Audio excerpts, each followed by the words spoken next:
Good afternoon, everybody, and welcome on into another edition of Phillies Baseball with Play-by-Play with JJ. My name is Jason Joseph. If you can do me all a solid before we get started, make sure you guys hit the thumbs up button, hit that subscribe button, turn on the notification bell icon, and that way you'll know when I go live for a Phillies, a Sixers, or an Eagles game. That is what we do. We are back. Had a nice little time in Nashville and have been away for 5 days, but we are back and ready to get back on the grind.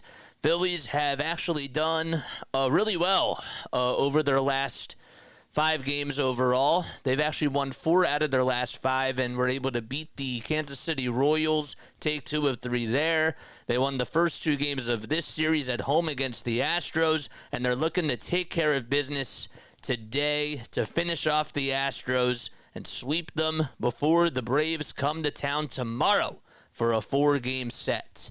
And we'll see how everything goes. The guy that's going to be on the mound today for the Phillies will be Taijuan Walker. In his last game that he pitched, he actually got the loss. Phillies actually ended up losing 7-4 on Friday, and he only went 3 innings. He allowed 6 earned runs, 2 homers, 1 walk, and only had 2 strikeouts, and threw 78 pitches and has upped his ERA now to 6.26. Just did not have a good quality start at all whatsoever. Got into a little bit of some traffic on the bases and ended up getting his 5th loss of the season. Really what killed him was that 3rd inning when Pasquantino ended up getting the RBI single. Sal Perez homered off of him, and so did Hunter Renfroe. So he allowed 2 2-run homers in that inning, and that was really the I'd say that was really the bad inning that Walker had his last time out there.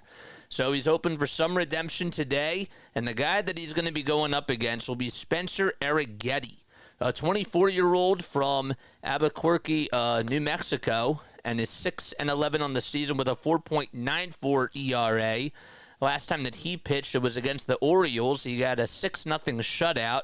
He pitched in 6 shutout innings and allowed 3 hits, 1 walk, and had 6 strikeouts in that game.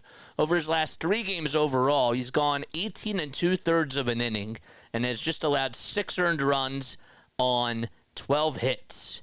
So he's been doing pretty good over his last 3 starts. He had a good start against Boston as well on August 10th, where he had 13 strikeouts and just allowed 2 earned runs. So this guy definitely, the Phillies need to be aware of him, and they need to put up really, really good at-bats at the plate, and they have to be very disciplined for sure.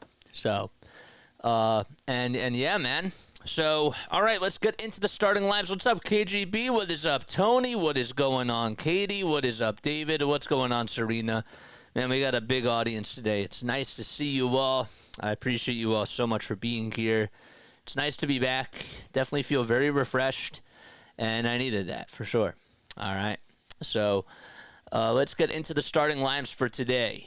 Let's do that right now, shall we? Let's do it. All right, so for the Houston Astros, who will be hitting first, it'll be Jose Altuve in the leadoff spot. Then it's Yordan Alvarez hitting second. You have Alex Bregman hitting third. Jeremy Pena is playing over at shortstop. He is batting fourth. Victor Caratini batting fifth and catching behind the plate. And then it's Ben Gamel batting sixth, playing out in right field. The center fielder will be Jake Myers, and he's batting seventh. Zach DeZenzo is over at first base, is hitting eighth. And to round things up for the Astros will be Mauricio Dubon, who is out in left field, and he is batting in the 9 spot. So, once again, it'll be Altuve, Alvarez, Bregman, Pena, Caratini, Gamel, Myers, DeZenzo, and Dubon. So, that is the lineup for the Philadelphia Phillies. I want to make sure to just let you guys, that's the lineup for the Astros. I want to make sure just to remind you guys to hit the like button, hit the subscribe button as well, and turn on those notification bell icons. What's going on, Lou? All right, so for the Phillies, it'll be Kyle Schwarber, then it's Trey Turner, Bryce Harper, Alec Bohm, Nick Castellanos, Bryson Stott, Brandon Marsh, Austin Hayes, and Garrett Stubbs. And that is their lineup today. Stubbs is going to be catching for JT Realmuto. Brandon Marsh is in the lineup. No Johan Rojas today for the Phils. And Bryson Stott is also out there, too. And on the mound for the Phillies, making his 14th start of the season, will be Taijuan Walker. Again, he has a 6.26 earned run average. Went 64 2/3 of an inning so far this year. Has 53 strikeouts as well. And just has allowed 28 walks. Remember, we mentioned that the last time that he pitched, he got into a lot of trouble in that third inning in Kansas City.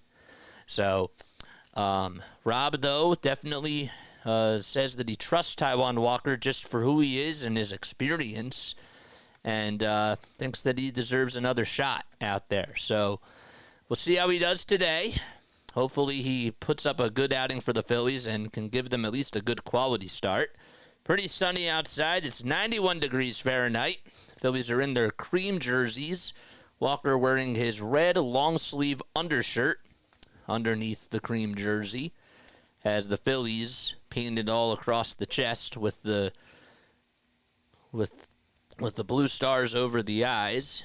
And then on the back of the jerseys, it's the red letters and the red numbers. All right, so we're ready to get started, and we are about to get underway. First guy that Walker will face is Jose Altuve. And Altuve, well, during his career against Taijuan Walker, he's 11 for 32 with 3 doubles and 3 RBI. So let's get started. Let's go. Did you guys miss me? The pitch. That's taken inside for a ball. Missed the little sound effects. I missed you guys. Altuve batting .297 this year with 18 homers and 56 RBI as well. And the next pitch is taken for a strike, so it's a 1-1 count. Walker not wasting any time with 8 seconds left on the pitch clock. He gets set and delivers. Swing and a miss. Good splitter thrown by Taijuan Walker to Jose Altuve. Tuning in from work, Zach says, Zach, oh man, I got to reach out to you, my guy. I got to reach back out to you. Apologize. It's been a very, very weird day. The 1-2 pitch, and that is low and outside for ball 2. I will tell you guys that my boy Zach is working on getting us a new little hub here.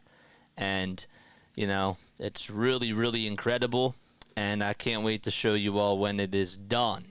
Should be finalized. It should be finalized soon. But, you know, we've been in the talks about that. And Zach is one of our listeners. And I got to give him a shout out for helping me out with that and for reaching out to me and for doing that, man. Really goes to show that we are going a long ways with this channel. 2-2 pitch. Low and outside for ball 3 as Yordan Alvarez is in the on-deck circle. 3 balls, 2 strikes, and the payoff pitch by Walker. And there's a bouncing ball. It's a foul ball towards the third base side. It's a little bit low. Halftime is a real trip. Man, he's good. He's good at what he does, bro. Again, it's a different style. You know, we like to voice our opinions too, but we like to keep it, you know, professional at the same time. 3-2 on the way, fly ball hit out over to left field. It's going back towards the track. It's off the top of the wall. Not a really good read by Hayes, but thank goodness Marsh was there to back him up, and Altuve will cruise into second base standing up. So there's a leadoff double by Jose Altuve. And Walker left one right down the middle, and Altuve, if it was a little bit higher, actually, if it would have went a little bit farther, I think it would have been out of here. Maybe just a couple of feet. So it hit off the top of the fence. Now it's Alvarez who's up to bat. Altuve leads things off with a double, and Yordan Alvarez hitting .305 on the season, batting on the left side, stares at a curveball that's low for a ball. Winds are blowing in today. It's 91 degrees outside. It's pretty nice, though. Sun is shining. 1-0 pitch. And that is outside for ball 2. Crew chief for today will be Will Little calling the balls into strikes. Lance Barksdale's over at first base. Derek Thomas is the second base umpire. And Nick Lentz is over at third. Altuve in scoring position. Got on with a leadoff double. Top of the first, 2 balls, no strikes to Alvarez, and Walker will disengage over at second base. the Phillies defense for today. It'll be Garrett Stubbs behind the plate. There's the 2-0. It looked like it was a strike, and it was inside, according to Will Little. Over at first base will be Bryce Harper. At second, it's Bryson Stott. Over at third, it's Alec Bohm, and the shortstop is Trey Turner. Left to right, it'll be Hayes, Marsh, and Castellanos. And the 3-0 is a 4-pitch walk that is taken wide for ball 4. So a leadoff double by Altuve, followed up by a walk from Yordan Alvarez. And Alex Bregman is coming up to bat. And, well, time's going to be called. Garrett Stubbs does a good job at just making sure that he's going over the signs and wants to sort of manage the game and slow things down. Bregman this year batting .259. He does have 21 homers and 61 RBI as well. A 758 OPS in the first pitch. He pops it up. It's hit out over towards the first base side in foul territory, and Harper is there, and he'll make the catch with the sunglasses on. So Bregman does pop out, or foul out on the first pitch, and now it's Jeremy Pena who's coming up to bat.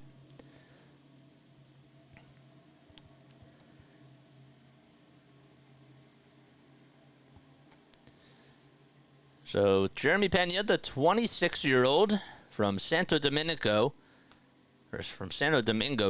in the Dominican Republic. He's coming up. He's had a pretty good overall season. In this series, though, well, he only played on Monday and was 0 for 4. The pitch, and that's taken for a strike. All right, what are your final score predictions? Make sure that you guys comment down below.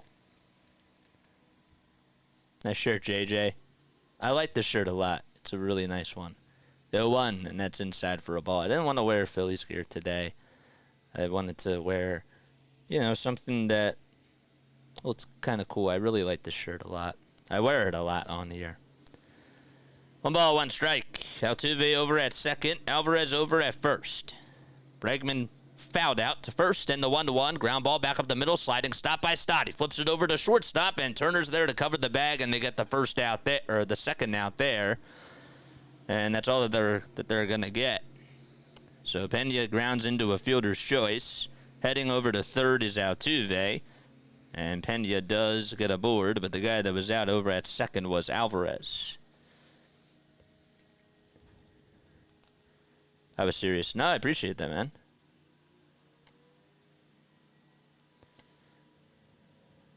I wear this, though, all the time. I love it. It's a good shirt. Prediction 6-4 Phils. What's up, Vigilant Tracker? How you doing? Victor Caratini is due up to bat. 6 homers and 22 RBI this year. He's catching behind the plate and takes a curveball at the knees for strike 1.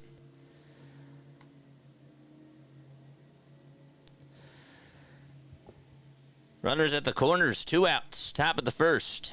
Time called by Victor, former Milwaukee Brewer.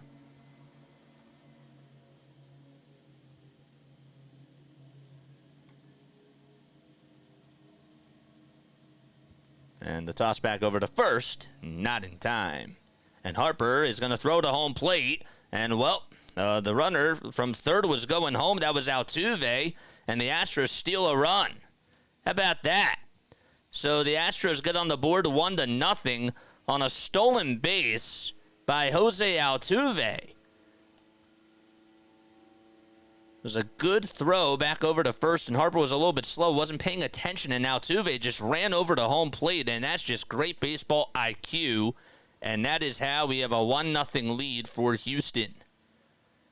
Don't usually see that too much, but just a nice heads-up play by Altuve. And it's 1-0, the 0-1. And, well, we have a throw back over to first base before that. Second disengagement.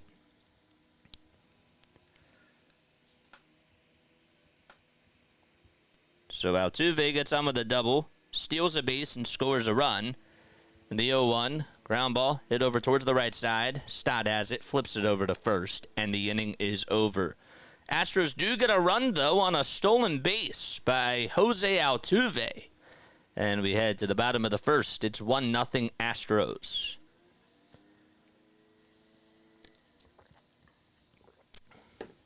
That's a mental error on Bryce Harper, for sure. Mental error on Harper. All right. So we head to the bottom of the first. Phillies will be up to bat. And, well, let's see here. All right, so for the Phillies, it'll be Kyle Schwarber. Then they got Trey Turner and Bryce Harper, Alec Bohm, Nick Castellanos, Bryson Stott, Brandon Marsh, Austin Hayes, and Garrett Stubbs in the lineup for the Phils. All right, so again, it's Schwarber DHing. Turner is over at shortstop. Harper's over at first. Bohm is at third. Castellanos is playing out in right field. Then Stott who's over at second base. Marsh is playing out in center. Hayes is the left fielder today. He's batting eighth. And batting ninth will be catcher Garrett Stubbs. So that is the lineup for the Phils. By the way, that stolen base that was made by Jose Altuve, well, that was his 20th stolen base of the season. All right. So 1-0 Houston. And we're in the bottom of the first. The Phillies will be facing Spencer Arrighetti. We talked a little bit about him before. He's 24 years old. He's 6'2", weighs 186 pounds. He's 6-11 on the season, 4.94 ERA, along with 140 strikeouts and a 1.41 WHIP as well. So hopefully you're all doing well and having yourselves a very fantastic day. I appreciate you all so much for being here. I'm really happy to be back. And the Phillies are hopefully trying to get a win today. Mike Green says Bryce $300 million bum. Arrighetti is 6-11 on the season. This will be his 24th start. Has a 4.94 ERA, as we just mentioned, and 53 walks allowed on the season. And the pitch, and that is taken for a strike at the knees. It was a 94-mile-per-hour four-seamer, and it's a 0-1 count to Kyle Schwarber. Kyle batting .243. His average has gone down. It was at .261 a couple weeks ago. And the 0-1 is taken for strike two. Arrighetti, in his last outing, we mentioned before that he went 6 innings against the Baltimore Orioles and blanked the O's. Just got 6 strikeouts, but 1 walk allowed, and the 0-2 swing and a miss. Good morning, good afternoon, and good night to Kyle Schwarber. And Trey Turner is coming up to bat. Also ended up getting the win. That was his 6th win of the season. Outing before that, though, against the White Sox, he went 5 2/3. That was on August 16th. And he surrendered 4 runs on 7 hits.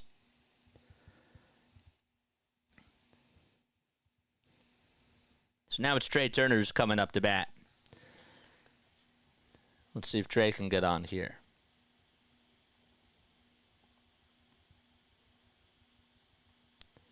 All right. Bottom of the first, 1 out, and nobody on. Make sure you guys like and subscribe and hit that notification bell icon. First pitch to Trey, and he takes it low for a ball. It was a curveball. Trey Turner, over his last 3 games, had 6 hits and has been pretty hot for the Phils. Just 1 extra base hit, though. It was a double in last night's game, or Monday night's game. 1-0 pitch. Ground ball. Hit over towards third. Gobbled up by Bregman. And the throw over to first is in time. And there's 2 up, 2 down. So now it's Bryce Harper who comes up to bat. Astros defense will look like this. It'll be Victor Caratini behind the plate. And then over at first base, it's Zach DeZenzo. Second, it's Jose Altuve. At third, it's Alex Bregman. And the shortstop is Jeremy Pena. And the pitch. That is taken outside for ball 1. Ben Gamble is in right. Jake Myers is playing out in center, and Mauricio Dubon is the left fielder. 1 ball, no strikes. And the next pitch to Harper takes that one for a strike as well. Harper is on a 6-game hitting streak. He's 9 for his last 24 with 4 doubles and 3 RBI as well. Nice to see him try to get a home run here, though. 1-1, swing and a miss.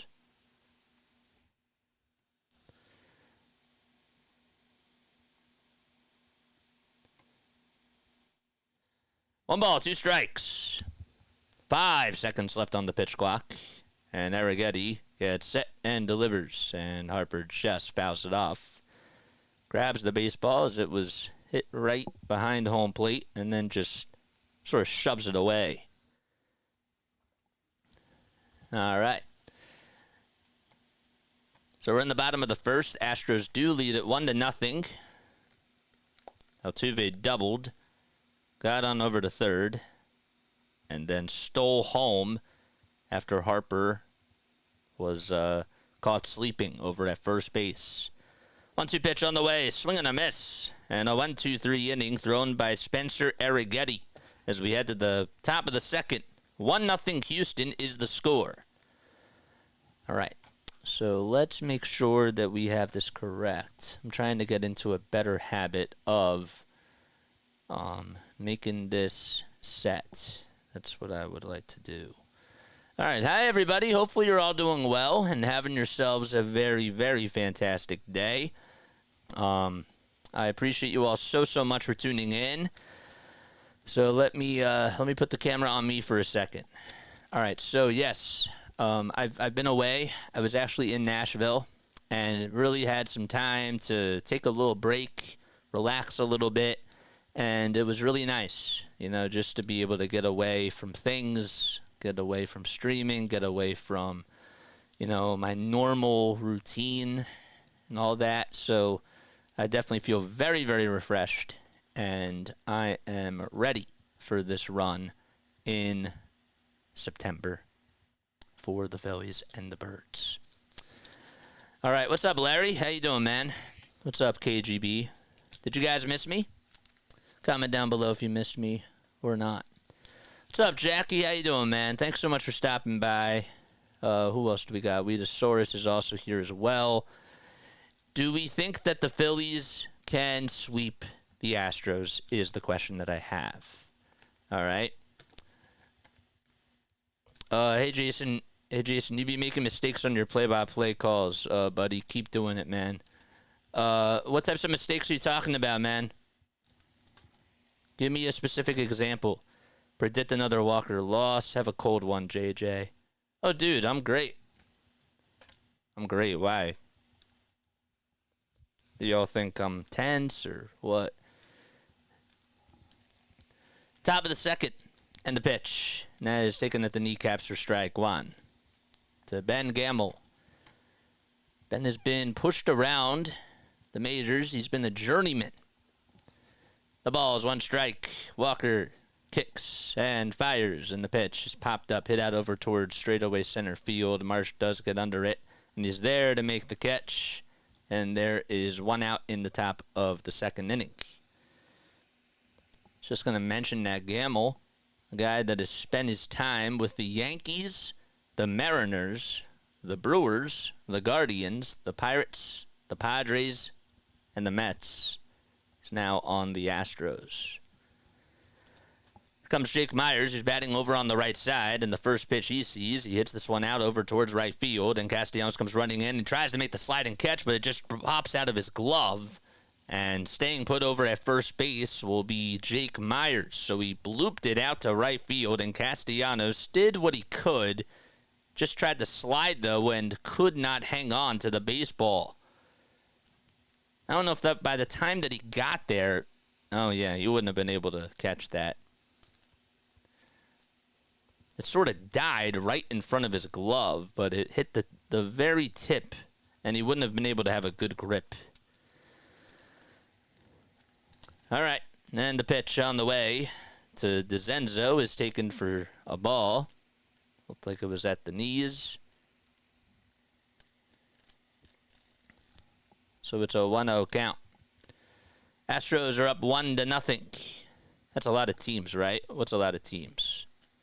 What's up, Dorothy? 1-0 pitch. Swing and a miss. Good splitter thrown by Walker.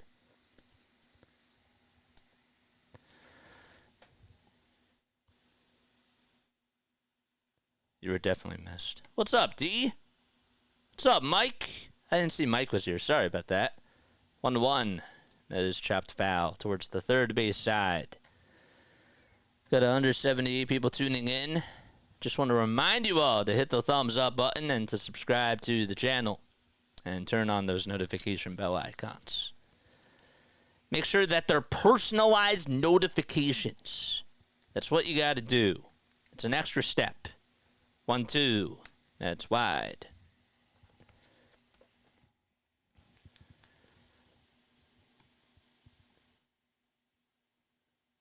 DeZenzo is 24 years old from Canton, Ohio.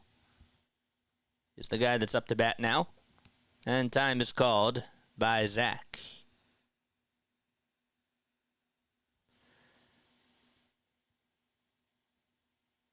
The guy that waits in the on-deck circle is Mauricio Dubon.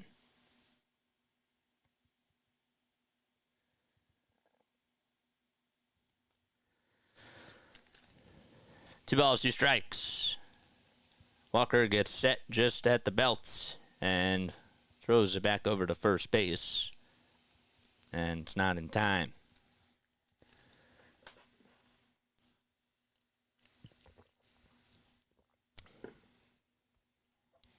Two balls, 2 strikes.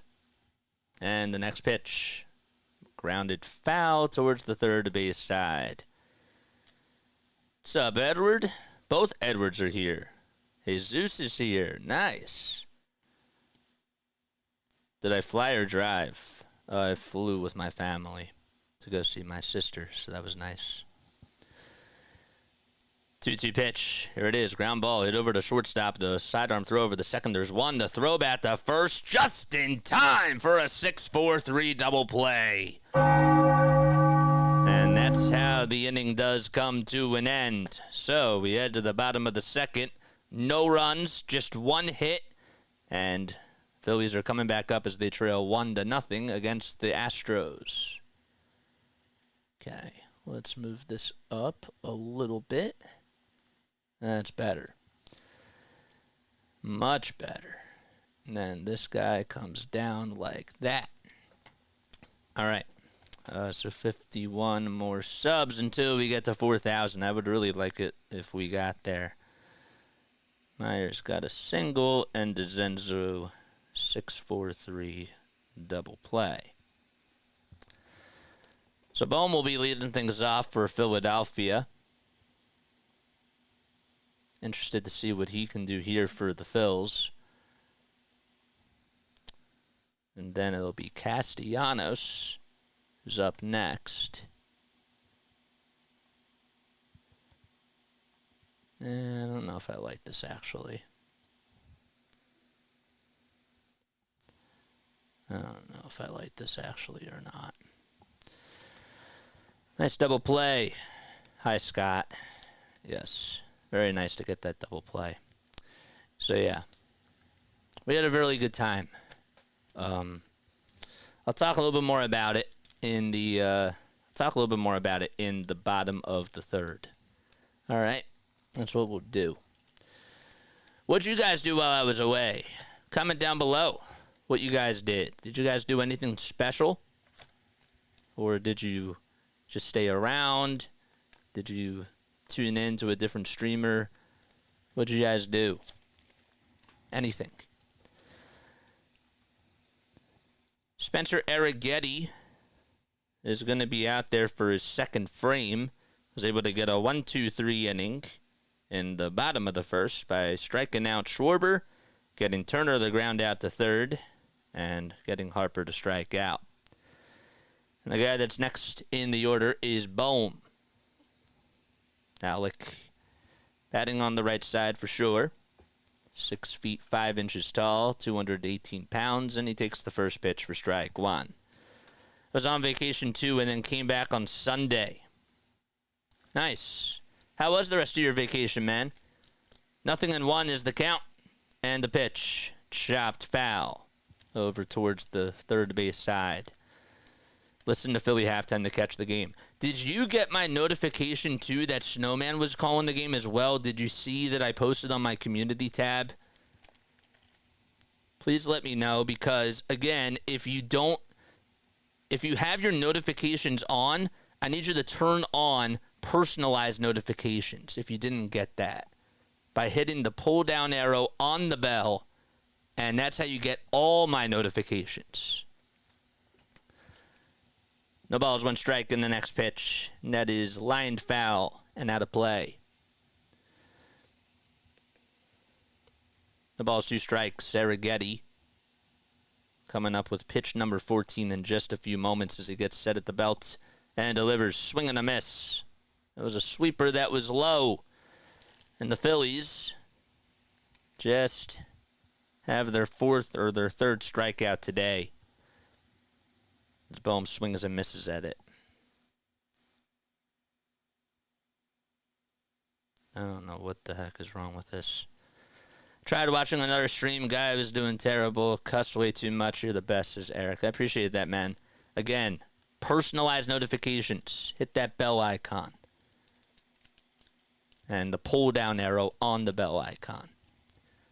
I could, walk you through how to do it, actually. The ball is 1 strike to Nick Castellanos. And the 0-1 pitch. That is on the inside corner. Looked a little bit inside. It was a curveball anyways. And it's now an 0-2 count. Nick is on a 5-game hitting streak and is batting .333 during that stretch. 0-2. That is outside for a ball. Went to Charleston, South Carolina, then Myrtle Beach for 10 days. Good time, says the Gaming Duck. Nice. Very, very nice. Hey, JJ, I got your Snowman notification on YouTube. Yes, that means that you put on your personalized notifications. 1-2 pitch, and that is swung on and missed. And another strikeout by Spencer Arrighetti. This guy really has good stuff, man. I was not expecting the Phillies to be able to hit off of him today. In his last 7 starts, he has struck out 54 batters in 42 2/3 of an inning, and hitters are only batting .194 against him. It's been really solid, and now it's Stott who comes up, and he takes it inside for a ball. Bryson is hitting .243. The bat to Arrighetti is 24. 6 feet 2 inches tall, 186 pounds. Throws right-handed.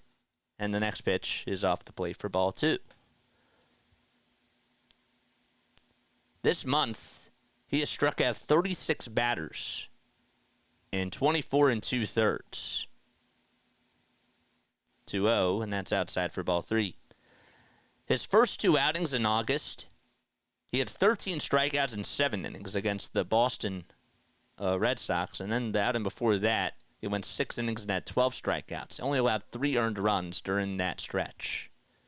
3-0 pitch, and that is off the plate. And Stott able to draw a 4-pitch walk. And the Phillies get their first base runner today, and it's Bryson Stott. So after 3 consecutive strikeouts by Arrighetti, Stott is able to get aboard with a 2-out walk. And Brandon Marsh is going to be the next victim for Arrighetti. Never hurts to take pitches. And the pitch is off the plate, and that's the 5th ball in a row thrown by Spencer. It was a curveball, and Caratini had to get into a standing position. Let's continue to hit that sub button. 1-0 pitch on the way, and that's outside for ball 2.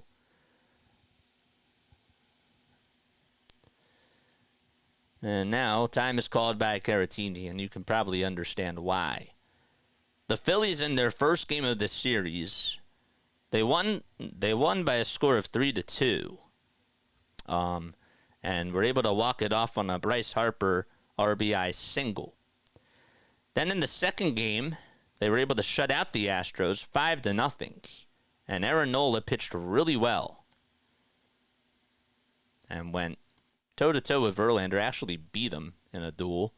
Had 6 strikeouts and 7 scoreless innings of work. And has lowered his ERA to 3.3.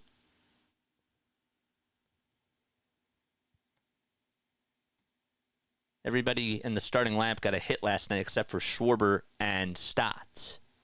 2-0 pitch. And that is off the plate again. And low for ball 3.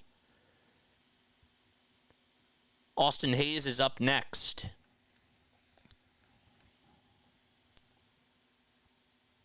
Three balls, no strikes. And the next pitch is low for ball 4, so that's now 8 straight balls in a row thrown by Arrighetti. And now it's Austin Hayes who will be coming up. See if the Phillies can try to get a run here as we have time called once again. All right. Let's go. Let's see the Phillies rally towels in the chat. Come on, baby.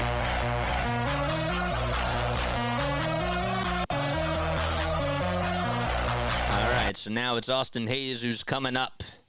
In the first pitch to Austin, he takes it for strike 1 after 8 consecutive balls thrown by Arrighetti. 0-1 is the count, and Hayes decided to take the first pitch, and rightfully so. Sure you guys hit the thumbs up button and subscribe to the channel. The 0-1, swing and a miss. How about that four-seamer that just whizzed by Austin Hayes?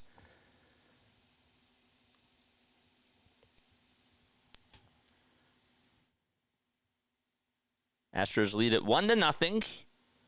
Phillies are 6 games above the Atlanta Braves in the NL East. The 0-2 to Hayes, swing and a miss. And he strikes out on a fastball. Previous fastball that was thrown by Arrighetti was at 96, and he decided to go with another one, and it worked.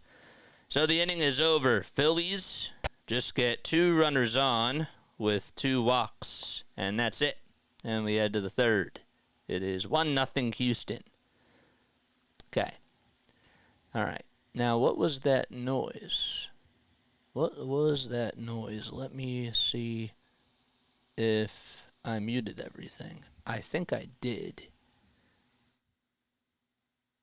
Did I mute everything? I thought I did. 1, 2, 3. Oh, this guy. This guy. These guys I did not mute. Got it. All right, what's going on, everybody? Hopefully you're all doing well. We're going to the top of the third. It's 1-0 Houston. In case you are just tuning in, the Astros did get a run in the first. Altuve doubled, and then Alvarez walked, and after that it was Bregman who fouled out, but then Pena grounded into a fielder's choice, moved Altuve over to third. And when Taijuan Walker was pitching to Victor Caratini, there was a little disengagement that was made over to first base. Harper caught it, but sort of took his time, and Altuve was able to hustle into home plate, and Harper just made a mental mistake. And that is how the run was scored by Houston. The Phillies have only come up with 2 base runners so far, not even on a hit. But we head to the third. Brian knew that was going to happen. I figured it was going to happen too, man. What's up, Darth? All right, so bottom of the third, which means it's time now for On This Day in Phillies history. How about this? In 2006 at Single A Clearwater, Greg Colson hit for the cycle on this day. It's pretty cool. Pitch, ground ball, hit over to third. Bohm spins, turns, throws over to first, and Dubon is out. 1 pitch and 1 away. Then we head back to the top of the order as Altuve will be coming up to bat. What else do we got? How was the vacay, JJ? It was good, man. I'll talk a little bit more about it in the bottom of the third. But yeah, it was really, really nice. Had a very, very good time. In 1971... on August 28th, Rick Wise helped earn a 7-3 victory over the Giants by hitting 2 homers, including a grand slam in the 7th. And it was the second time in his career that he would be accomplished with that feat, making him the first Philly pitcher with 2 multi-homer games. First pitch, that's taken for a strike. Second pitch is taken for a ball to Altuve. And then 16 years later on this day, as the 1-1 is going to be lined out to left field for a base hit, and Altuve gets on once again versus Walker. This time he singles, though, with 1 out. But going back to what I was saying, the other thing that was really special in 1987 that happened on this day was Mike Schmidt hit career homer number 522. It was off of Ed Whitson, and that would help him move past Ted Williams and Willie McCovey for 9th on the all-time home run leaderboard. Now it's Yordan Alvarez. Speaking of home run hitters, he comes up and he fouls off the first pitch. Alvarez hitting .305, has 25 homers and 67 runs batted in. No balls, 1 strike. Walker kicks and delivers. It's up high. Throw over the second base by Stubbs. And Altuve is out. Nice throw by Stubbs on the pop time. So after Altuve successfully stole home, he wanted to be a little bit flashy with that move over to second base, and he got caught stealing, and he was a dead fish over at second. Good job by Stubbs. Good throw. Nice swipe, too, by Trey Turner. And there's 2 away and nobody on. 1 ball and 1 strike, and the next pitch is a curveball that looked off the plate, but it's called strike 2.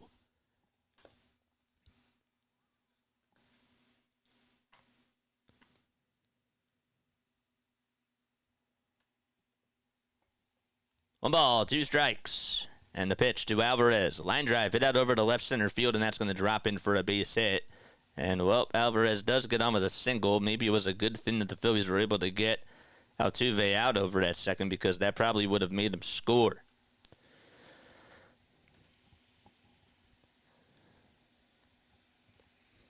So back-to-back singles allowed by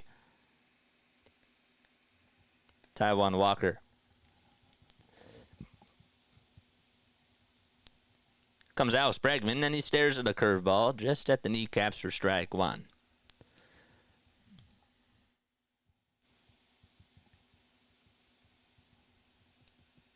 Alex fouled out to first in his last at-bat. And the pitch is up high for a ball. How about the Cubs today? They were down.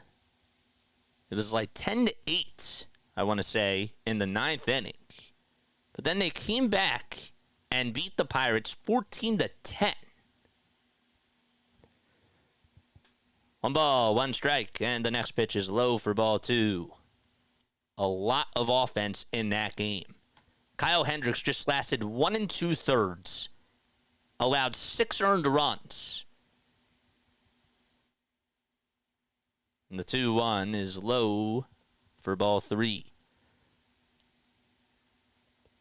Pete Crow Armstrong went 4 for 4, and Ian Happ went 3 for 4. And then Christian Betancourt went 3 for 5 with a homer and 7 RBI. 3-1 pitch on the way, and that is fouled off. Rowdy Tellez for the Pirates went 3 for 5. Connor Joe was 3 for 4 in that game. And Pirates ended up outdoing them 14-10. 3-2 pitch on the way. Line drive into left field for another base hit, and that's now 3 singles in a row allowed by Walker. Remember, the last time that he pitched, he got into a lot of trouble in the 3rd inning against the Royals. And seems to be the sort of same thing here. That'll put Alvarez over at second, and Bregman is over at first now. Altuve would have easily scored by now. He singled, and then he got picked off. 2 outs, top of the third, 1-0 Houston. On a mental error by Bryce Harper and a steal by Altuve. Altuve stole home. And Jeremy Pena will try to get a crack at Taijuan Walker here. The pitch. And that is fouled away towards the first base side. Harper says that he does have some room, and it actually just bounces over on the wall and hits the net. Pirates are up 10-3 going into the 7th inning. Yep. That's why the game's never over. Stuff happens. I always tell that to people, man. The Cubs outscored the Pirates 11-0 from the 7th inning on. 0-1 pitch, ground ball hit over to shortstop, and Turner will flip it over to Stott, and that's the end of the inning. A fielder's choice ground out. And, well, we go to the bottom of the third. Stubbs, Schwarber, and Turner are all due up to bats as we head to the 3rd inning. Bottom of the 3rd. Okay. All right. Here we go. Good stuff.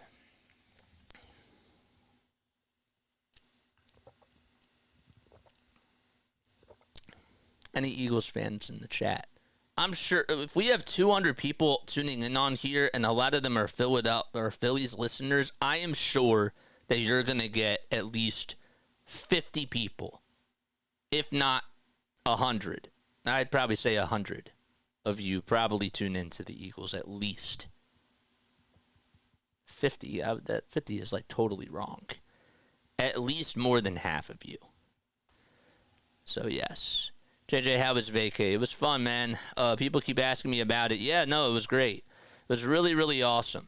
I learned a lot about myself, man.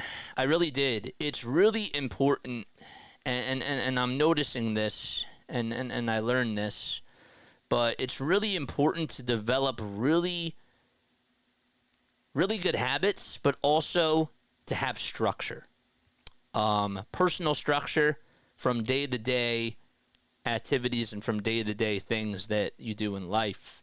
And that's something that I learned from this trip, and I'm going to try to do that, or I am going to do that more, and I'm going to come up with a routine for my work and for my personal life as well, and I'm really going to try to, make that normal.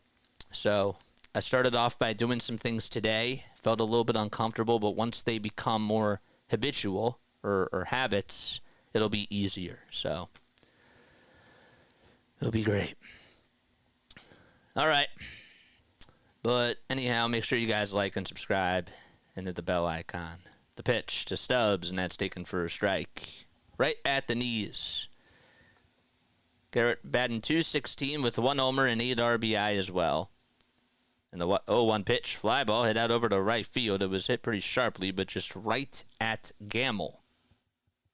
And Stubbs lines out. What are some things that, never mind.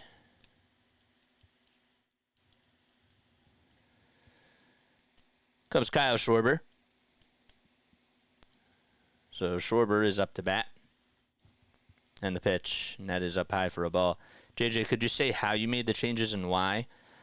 Well, it starts with the night routine, right? Like, if you want to set yourself up to have yourself a really good day, getting into a better night routine is a good thing. 1-0 pitch, and that's taken for a strike. And what I mean by that is having a time, to go to bed, but also, like, what you do before bed, right? Brush your teeth. Go to the bathroom. Handle your business that way. Do a little log or a little journal. Get your clothes ready for the next day, or make sure that your meals are ready, and set yourself up for a good day following up. I think that that's like one thing I'm going to really try to implement more. 1 ball, 2 strikes, and the next pitch on the way, swing and a miss, and Kyle Schwarber strikes out for the second time today against Spencer Arrighetti.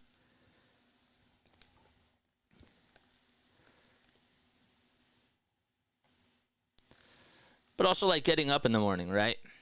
You know, having a consistent schedule of waking up, going for a little walk after I make my bed, brush my teeth, and all that sort of stuff. Take the meds, eat a nice little breakfast meal, and then go for a little walk, and then you start the day. The pitch, and that's taken for a ball to Trey Turner. 5 seconds left on the pitch clock, and the 1-0 pitch, and that is low for ball 2. My problem was that I wasn't necessarily doing all those things.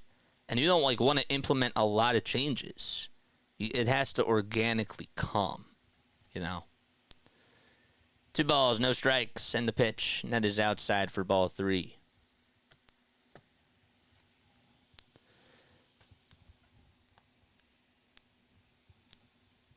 Just a little bit off the plate. 3-0. And there's a fly ball. It's hit out over towards the first base side and foul ground. And, well, not being able to make the catch there, it just got by him. It was Zach DeZenzo. Didn't even have the sunglasses on. I think he would have got it, but he sort of slowed up. Maybe he lost it. 3 balls, 1 strike, 2 outs. In the bottom of the third, Trey Turner is up to bat. JJ, that makes sense. Good sense to prepare for the next day by doing good things the day before. 3 balls, 1 strike in the next pitch, and that's fouled off. Yeah, I think that it's important for people to have a good routine, man. I do. It's important to have structure. It absolutely is.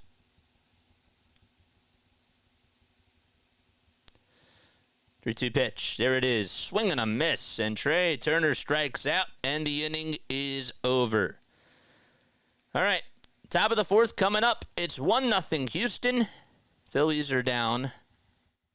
And they're still looking for their first hit.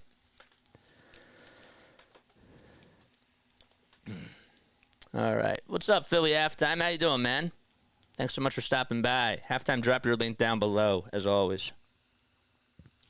Make sure that you guys go subscribe to Philly Halftime.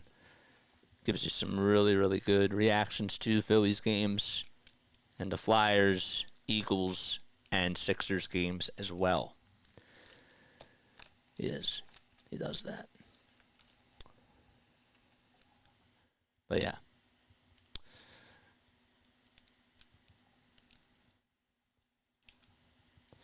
Yeah, that's what I learned, man. We all need structure. We all need good sleep. And we all need to set ourselves up for a good day. Good points. After a short time, they become ingrained habits. Correct. Yeah, and that's why, you don't want to overdo it, right? You want to try to go small. It's like working out, right? You go to the gym. That's step number 1. If you want to work out and get your body in better physical shape, right? And then you figure out, you set goals for yourself, but you start off small. And going to the gym could be a goal in itself. That's like a miniature goal. And then just doing a little workout for 30 minutes, using any of the equipment or just going on a walk, right? And then stuff organically happens, but you have to do it, right? When I started my YouTube channel, for example, this was not a routine for me, okay? I had to get used to it, and my body had to get used to it for being not just on the mic for 3 hours, but to have the setup here and to do all that stuff. And now my setup is pretty much the way it is. I have to make some adjustments, and I have to do some things beforehand, but the setup hasn't changed, and the style hasn't changed, but that's how it goes, man. I go to the gym but never go in, says Mike. The ball is 1 strike. So we're in the top of the 4th, and Walker comes up. or Walker's on the mound, and the next pitch is inside for a ball. JJ, are you collaborating with CeeLo or Dixon Way for the Brave series? No, man, I'm not doing any collabs, man. 1-1 pitch, line drive it out in the center field for a base hit, and there's a leadoff single in the top of the fourth. I'm not doing any collabs. It has nothing to do with them. We have a unique style on here, and I want to just do it myself, man. Because guess what? There's always delays when we do the collabs. You know, the audience is not as engaged at times. Some of them are, but I mean, I just get a feel for the room that a lot of people want us to be. A lot of people want me to do my content independently. There's nothing against them. Pitch on the way. The Gamble fly ball hit out over to right field, and that is hit off the top of the wall. It wasn't ruled as a home run. It was ruled as a double, as Gamble will get into second base standing up, and now they rule it as a home run, and I'm sure that they're going to review this to see if a fan reached over the rail. I thought initially it was a home run, and they are going to review it. There's the first base coach. So if the call is overturned, it is 3-0 Houston. And it looked like it was a home run.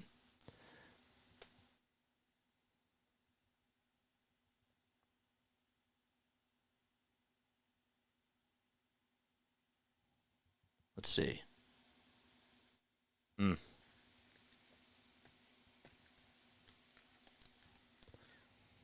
Is that a home run? Did he reach over the rail? Did the fan reach over? It's over the right field wall. There may be a case that the fan did reach over, and I think that you can argue that for sure. Fan interference. Is it possible? They're looking at it from all different types of angles.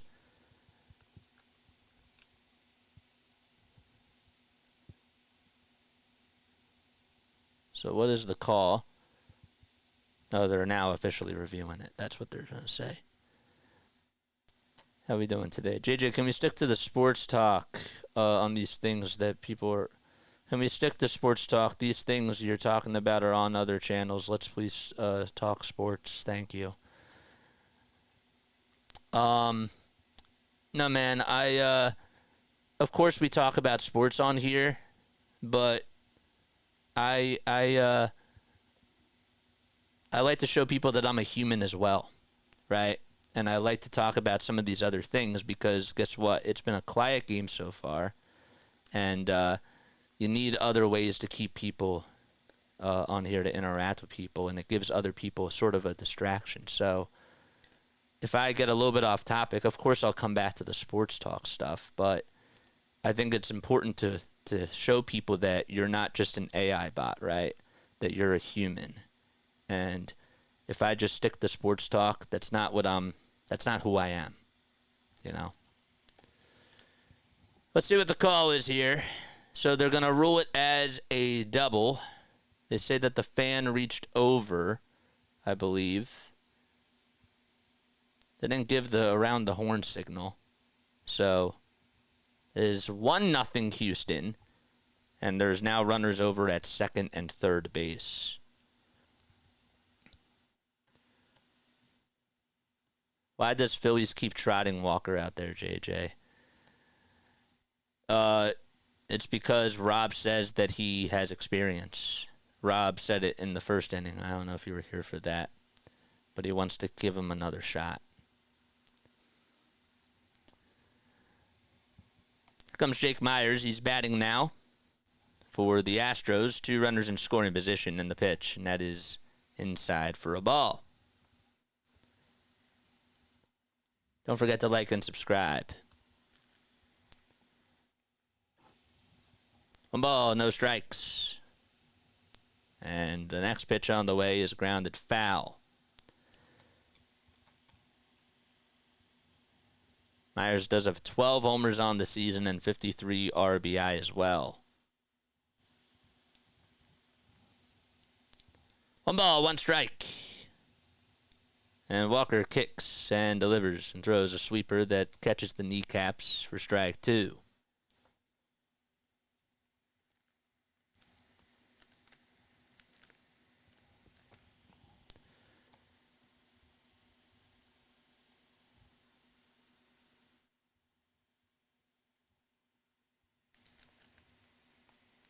1-2 pitch. That is in the dirt for ball 2. Experience at what? Giving up 6 runs a game? No, I feel you. Like, I understand your concern, for sure. I get it. I don't know who their other options are, though, right now. Tyler Phillips? Maybe. I mean, he's not on the team right now. 2-2 on the way. Line drive it out over to left field, and that's going to go all the way towards the wall. So the 2 runs do score anyways. It will be a 2-run double that is hit by Jake Myers. And the Astros now lead it 3-0, and there's still nobody out in the top of the 4th.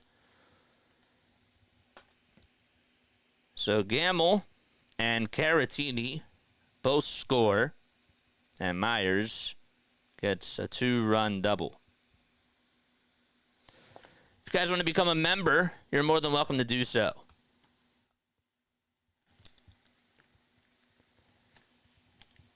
Man, not a good pitch thrown by Walker.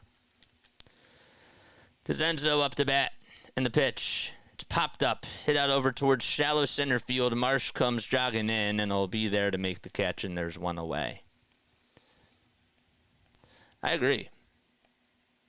I mean, I brought up the idea of bringing him in, man, like starting a bullpen game with you start off a bullpen game with somebody, and then he comes in during the 3rd inning. And the pitch, and there's a foul ball. Mauricio Dubon is up to bat. First out was recorded. Don't know if I mentioned that. Myers is still over at second, though. No balls, 1 strike, and Dubon's up to bat. And the 0-1 is fouled away.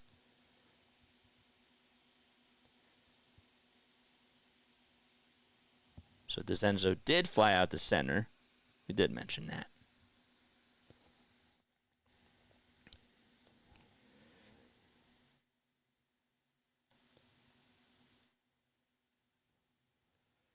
The ball is 2 strikes, and the next pitch, and that is fouled back once again. Use a bullpen game, yes, for sure. The ball is 2 strikes. 1 out, top of the 4th. Runner on over at second, and the 0-2, and there's a line drive that's off the glove of Stott. It's going to be hit out to center field, and Myers will easily score. Marsh does get over to it. That was a rocket hit over to Bryson Stott. He tried to backhand it on a hop. And, well, Mauricio Dubon gets the better end of the bat. That's now 3 runs allowed in this inning. Ugh. I mean, my gosh. He's throwing pitches that are right down the middle. And even a guy like Mauricio Dubon is going to take advantage of that.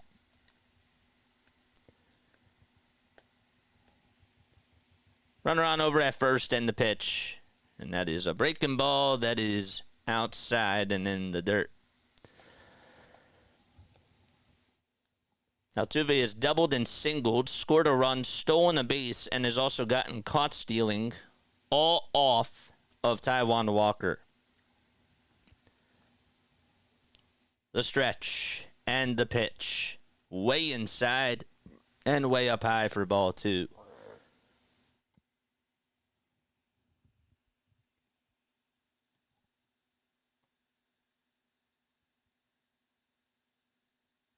This month, Walker has a 9.26 ERA. As the 2-0 pitch just misses inside for ball 3.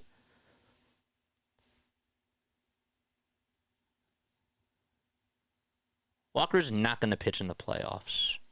It'll be Ranger Suarez, Aaron Nola, Zach Wheeler, and Christopher Sanchez. 3-0 pitch, ground ball, played over on a bounce to Stott, to flip over to shortstop. There's 1 in the throw back to first, not in time. So it's a fielder's choice. He's not pitching in the playoffs.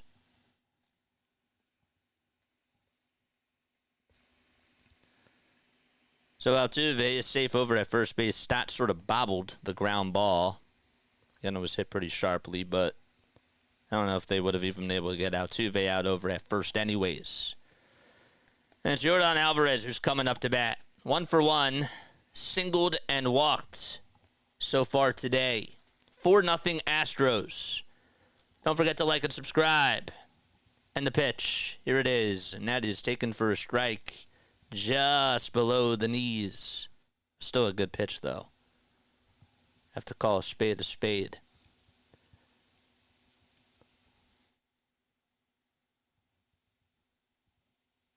The 1 pitch that is in the dirt for a ball. Yeah. Go to a 4-man rotation in the playoffs. And even if they had to go to a 5th guy, I'm sure Spencer Turnbull will be above Taijuan Walker then. 1-1, fly ball hit out over to left field, and that is going back towards the track, and it is gone. So, Yordan Alvarez, with his 26th homer of the season, makes it now 6-0 Astros. And Taijuan Walker, for his 2nd outing in a row, has allowed 6 earned runs in just 6 2/3. So he's allowed 12 earned runs combined in his last 6 2/3. That's also the 10th hit in this game. Just unbelievable. Wow. Now Stubbs is going to call for time. Don't even know if somebody's even warming up in the bullpen or not. But certainly raises some question marks for sure. Nobody's warming up. They just showed a shot at the bullpen. Nobody's warming up. It's crazy. Walker is at 64 pitches as well.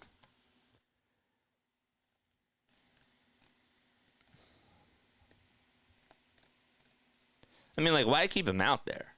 Like, what's the purpose, man? 6-0 Astros. We're only in the top of the 4th. And the pitch. And that is taken at the kneecaps for a strike.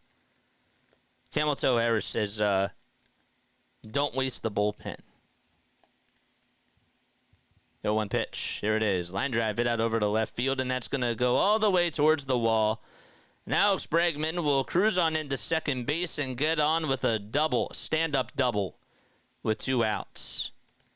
And now Caleb Cotham, if he hasn't seen enough to get somebody warmed up in the pen, well, now he has. Wow. Unbelievable.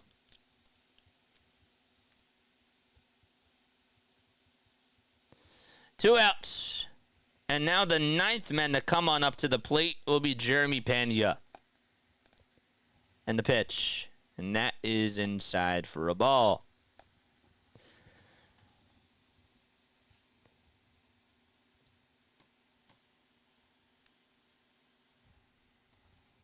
One-oh pitch. Fly ball hit out over to right field, and that is hooking foul and out of play.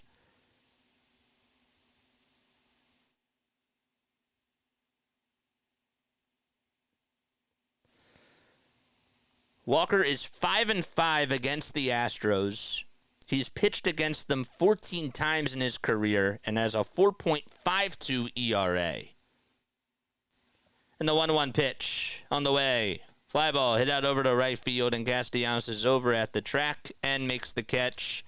And the inning comes to an end. But the Astros explode and get 5 runs on a 2-run opposite field homer by Yordan Alvarez. They also get a 2-run double from Jake Myers and an RBI single from Mauricio Dubon.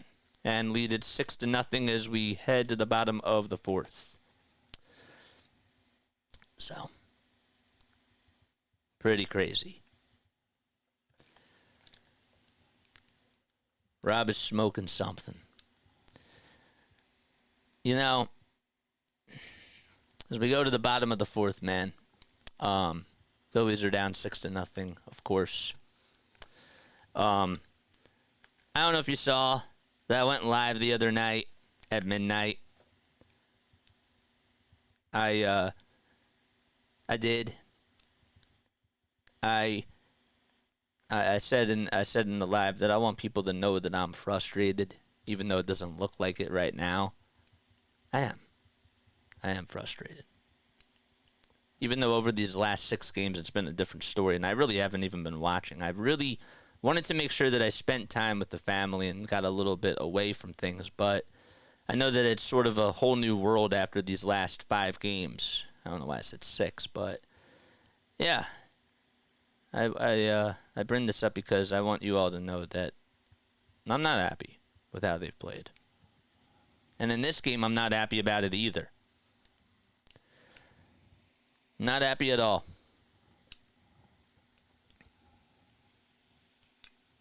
Not happy. Bottom of the 4th, 6-0. And by the way, the Phillies still haven't even gotten a hit today, in case you all forgot. They have had 2 base runners, both on walks. How do you change your poll vote? You can't. Comes Bryce Harper in the pitch, and that is low for a ball to Bryce Harper.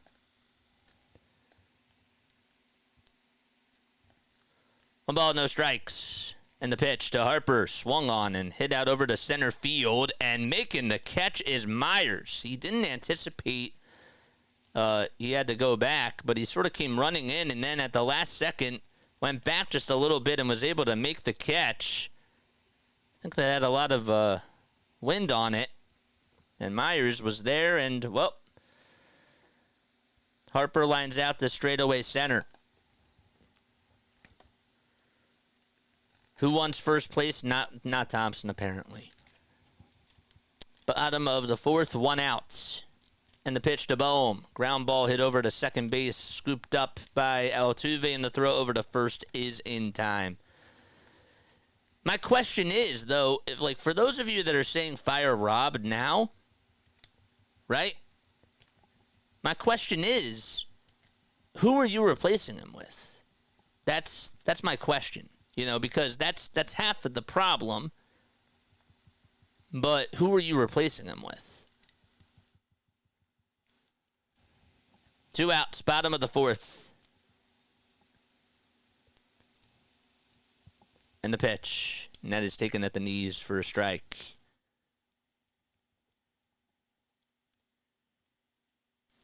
Devon Caney says, I think it's time to call the Taijuan Walker experiment. I agree.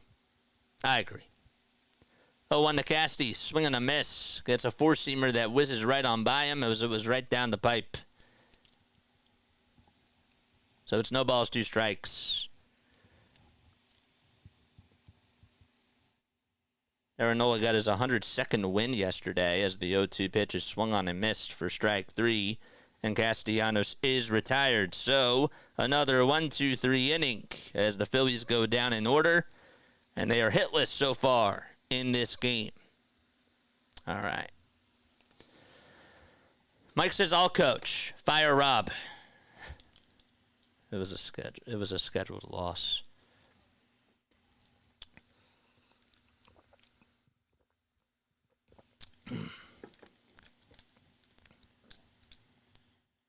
Just brutal. I'm so upset with this team right now.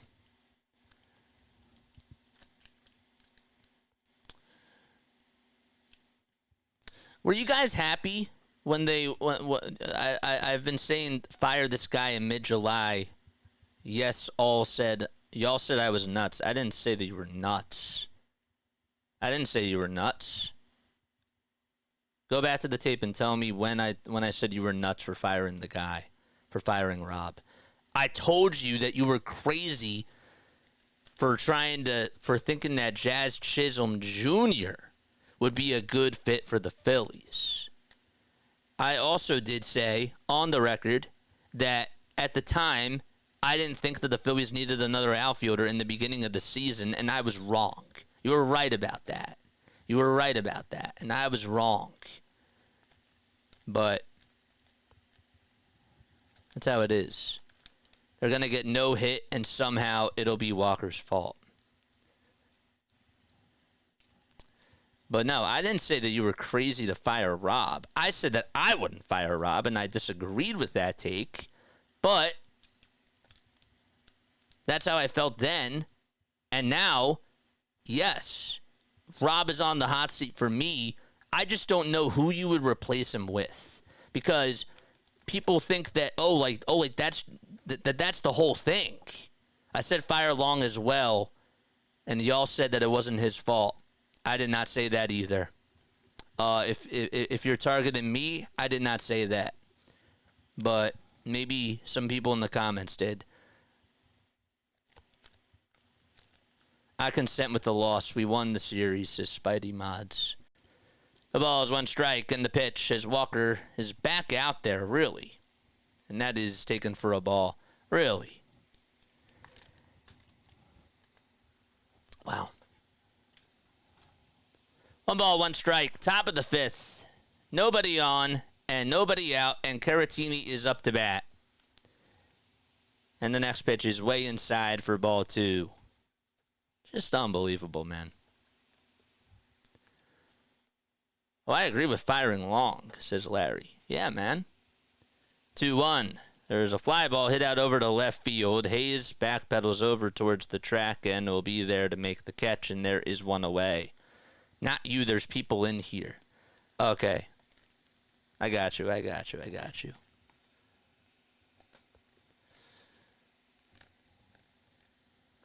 Adding insult to injury.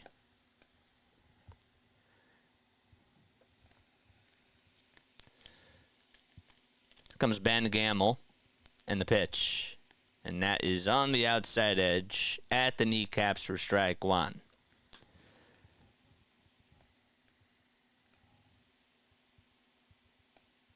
Oh, 1 pitch. And there's a ground ball. It's a foul ball towards the third base side. And Gamble stays alive. Taking a look at the out-of-town scores. The Guardians were able to beat the Royals today 7-5. The 0-2 pitch. And that breaking ball gets away from Stubbs. Seattle is tied with Tampa Bay. It's 1-1 in the top of the 5th with 1 out and a runner on over at first base. Castillo is pitching for Seattle. He's gone 4 1/3 and has 3 hits allowed and 3 strikeouts. And the 1-2 from Walker. That is outside for ball 2. You know, Walker hasn't even recorded a strikeout today. And how do I know that? Well, I haven't played the cha-ching sound effects. 2-2 pitch. That's fouled away.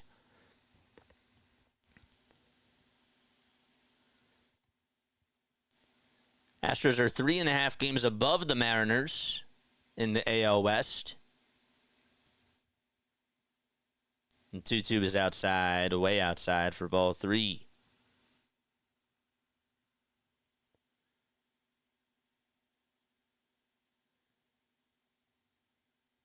Mentioned that the Cubs also beat the Pirates 14-10 out in Pittsburgh. 3-2 on the way. Check swing ground ball hit over to third. And Bohm will barehand it and just eat it up over at third base. And there's a 1 out infield single.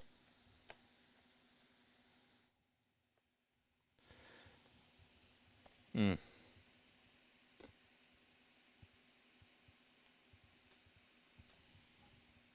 that's what happens. So Gamble is now 2 for 3 against Walker. And Myers is coming up to the plate. Top of the 5th, 1 out. 1 runner over at first, and the pitch is low for a ball.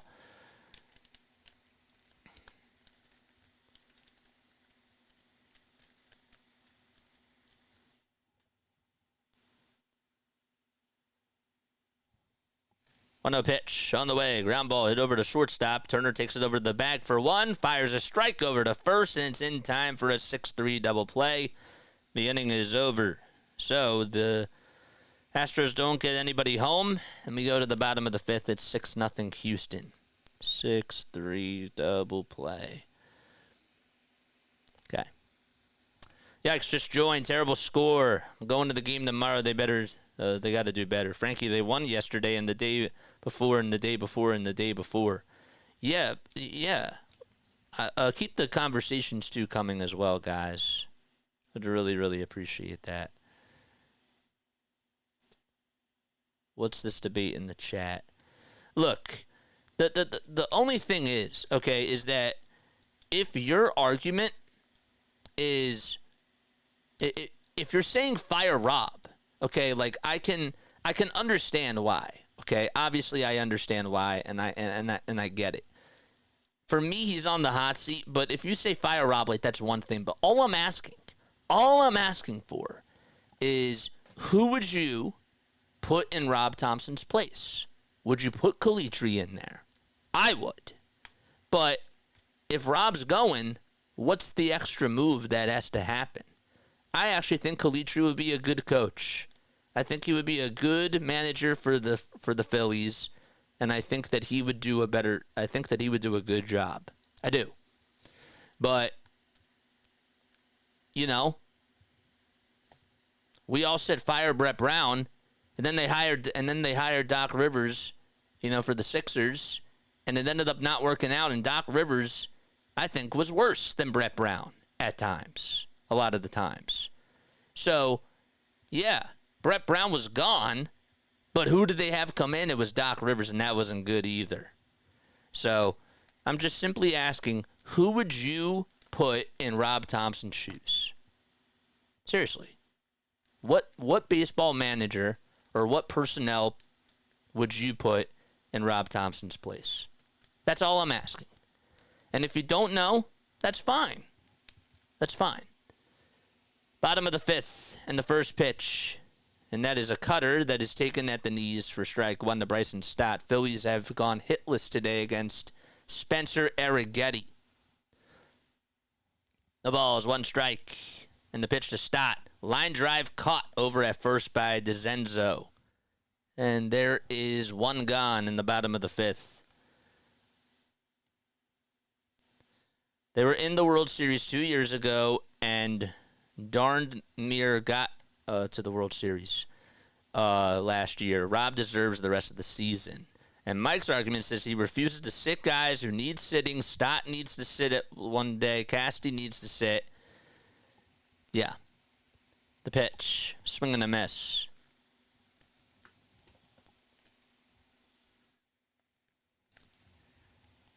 The ball is one strike to Brandon Marsh. And the 0-1, and that is outside for a ball.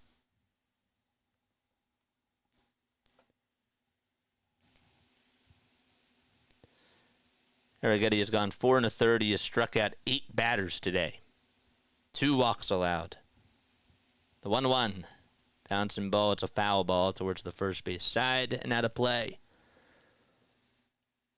Walker's not a major league pitcher.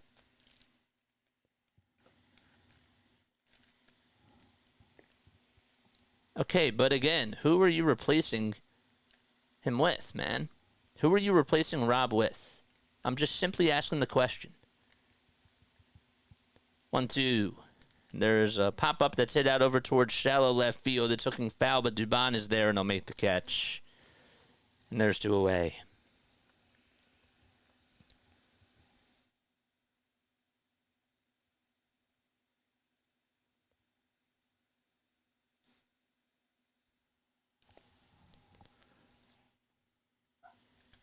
Why is my thing not working? All of a sudden, my chat's not working. That's weird. 2 outs, and the first pitch to Hayes. Popped up. Hit out over towards shallow left field. Bregman gets under it and makes the catch. And a quick inning once again by Spencer Arrighetti. And we head to the top of the 6th. It's 6-0 Astros. That was a bad inning by the offense. Wow.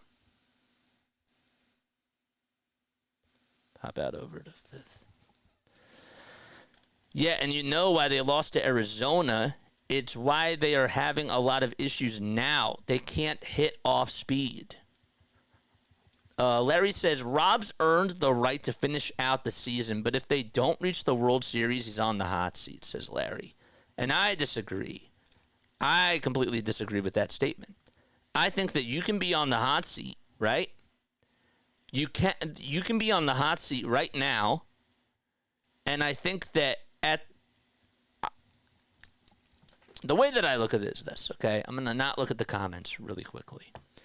All right. The way that I look at it is this. You can be on the hot seat for a little bit of time, but then you can get fired at any point, even before the last month. If it is during the last month, it doesn't make any sense. Right now, they're at the point now where, honestly, they're not going to do it. They won't. They don't want to shake things up like that. And I don't know who they would bring in. Like, you have to have a guy that you would bring in to be the manager. And I think that LINKTREE could do it. I personally do. And I'd be interested if they did that. I would. But I'm just asking the question, which baseball mind would you put in? That's all I'm asking. Because everybody's saying fire Rob, fire Rob, fire Rob. And while I understand that, we don't want somebody to come in that can screw this up either, right? Like, we want to make this move correct. So that's just part of the equation. That's all I'm trying to say. That's it. That's all I'm trying to say.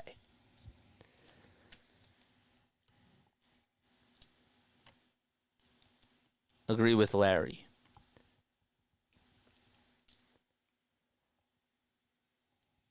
Two balls, no strikes, and DeZenzo is up to bat. 8, 9, and 1 are due up in the order. Top of the 6th. 2 balls, no strikes, and the pitch on the way. Fly ball hit out over to right field, and Castellanos is going to let it play on a bounce. And there's an opposite field single. Walker's still out there, too, by the way.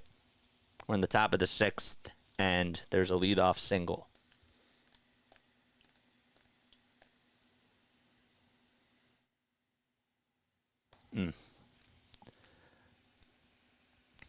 So Zach gets aboard for the first time.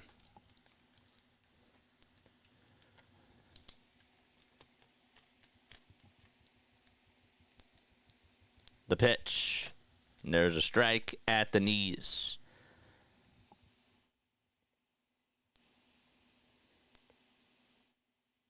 Trying to think, when was the last time a starting pitcher for the Phillies didn't get a strikeout in a quality start? The 0-1, and that is grounded foul. Last time a starting pitcher didn't get a strikeout in a quality start.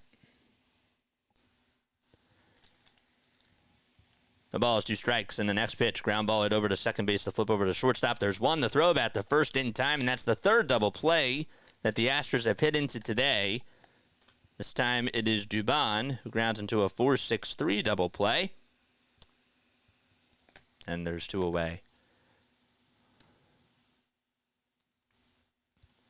We ain't fighting today. Wild thing, I guess.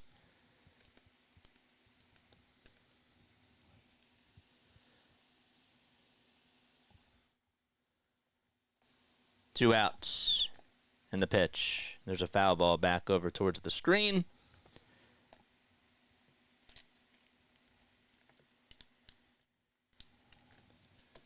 Michael Mercado's back up for the Phillies, and he's the guy that's warming up in the bullpen. The ball is 1 strike. And the pitch. And that is taken for a ball. Last time Walker won a game was on May 11th. That was against the Marlins.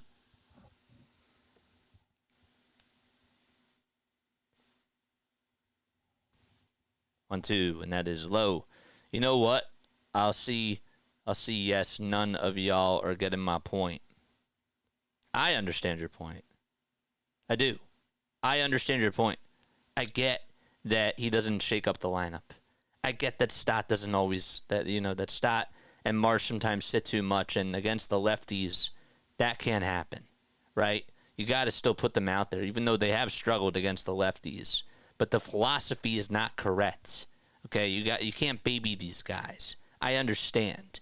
You can't keep sending Walker out there, right? You have to know how to manage the bullpen. And he doesn't always do that the correct way either. 2-2 on the way. Ground ball hit over to third base, and the throw over to first is in time. And Bohm is able to field it, and the inning is over. So we go to the bottom of the sixth. It's still 6-0 Houston as the Phillies are coming up to bat. So I understand your point, Mike. I get it. Here we go. Matt Gelb just tweeted this out. Thank you, Matt. Taijuan Walker has allowed 13 hits and did not record a strikeout in 6 innings. It's the most hits a Phillies pitcher has allowed since Aaron Harang in 2015. It's the first time a Phillies starter went 6 innings without a strikeout since Ben Lively did it back in 2017. So, interesting. Make sure you guys like, make sure that you guys subscribe, turn on the notification bell icons, and that way you'll know when I go live.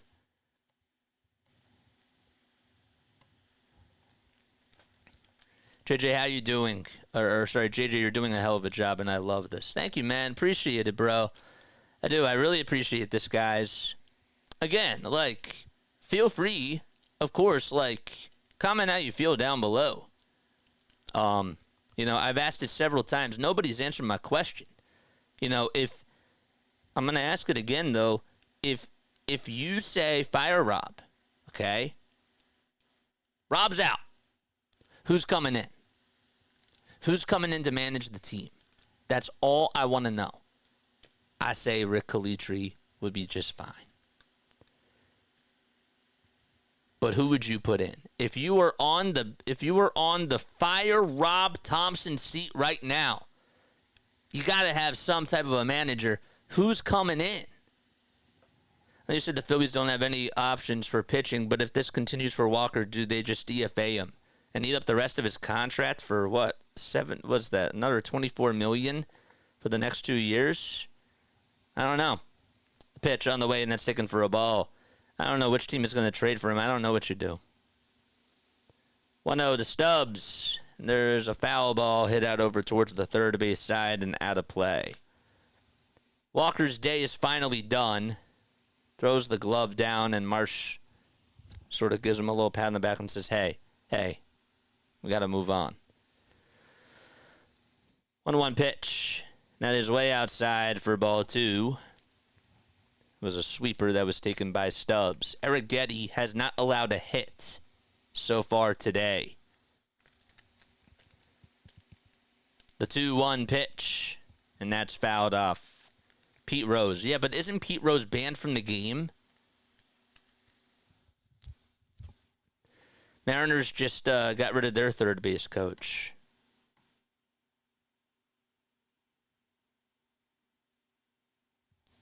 Two balls, 2 strikes.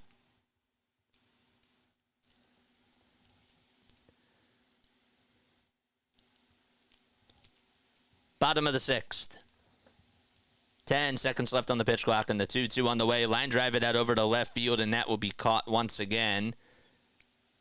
This time it's by Mauricio Dubon. I'll be the manager, JJ. But I'm being serious, though. Like, I really want to know, who would you bring in? I answered it, and you didn't read mine for some reason. I didn't see what your answer was. I'm sorry. I'm doing a lot of things at once, so I probably didn't see it. What did you say? I have to ask, because now I can't even scroll up. Here comes Kyle Schwarber, and he takes the first pitch way outside. It was a changeup at 85 on the gun.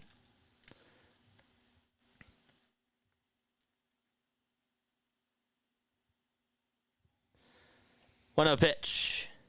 That is taken for a strike. Phillies have won 30 straight games when the pitcher goes 7 or more innings. Perfect time to snap the streak here. 1-1. That is on the outside edge for strike 2. Anyone who can play MLB The Show could manage this team. Give me a name, a baseball name. How about John Kruk? Interesting candidate. That's interesting. 1-2 to Schwarber. That is inside and low. Check swing. Did he go? They say no. Kruk would be interesting. I would be interested in John Kruk. I don't think they would do it, but I would be interested in that. 2 balls, 2 strikes. And the pitch to Schwarber on the way. Check swing. Did Schwarber go this time? And they say no. Mike Schmidt as the coach. I think that the game has gotten a little bit old for him, personally. I don't know, though. Maybe he could be a good manager, but I don't know. He wouldn't be my first choice now, though. 3-2, and that is way outside for ball 4, and Schwarber gets on with a walk. So here we go, bottom of the 6th. The Phillies still have not gotten a hit against Arrighetti, but that is the first walk that he has allowed since the 2nd inning. Ricky Bo, that would be funny.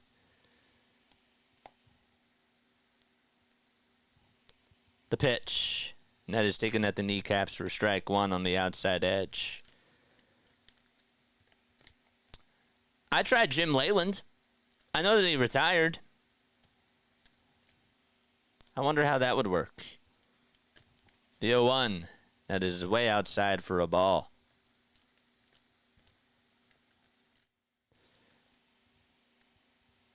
One ball, 1 strike. 1 out. Bottom of the 6th inning. And the pitch on the way. And that is fouled off. Taryn Hatcher. I'm talking about specific baseball people.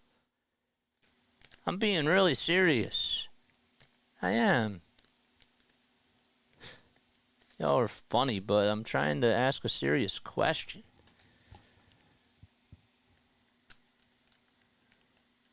Mark DeRosa. That's a good one. 1-2 pitch, and there's a little cue shot that's hit over towards the mound, and the throw over to first is in time to get Trey Turner. So there's 2 away. Schwarber does advance over to second base, and now it's Bryce Harper who's coming up to bat. Mark DeRosa would be a good one, yeah. I'd like Mark DeRosa. Give him a job. Is Dusty Baker still coaching? No, he retired. Remember, he was coaching for the Astros, and then he got fired. And the guy that's the manager now for them, as we play them, is Joe Espada. First pitch to Harper, way outside for a ball. If you mean the one who won the World Baseball Classic in 2017 is Jim Leyland, I had him too. I said his name earlier. 1 ball, no strikes to Harper. And the pitch to Bryce, and he fouls it back over towards the screen.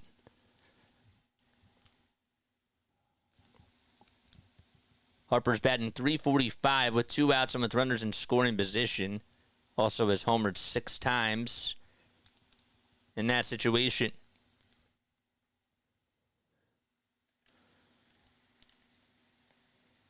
You give Contreras, interesting, a shot. The 1-1, that is outside for ball 2. Contreras for the Iron Pigs.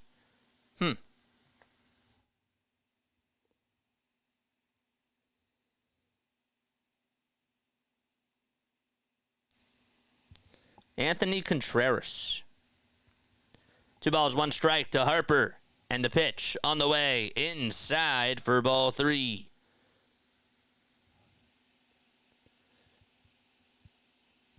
Anthony Contreras.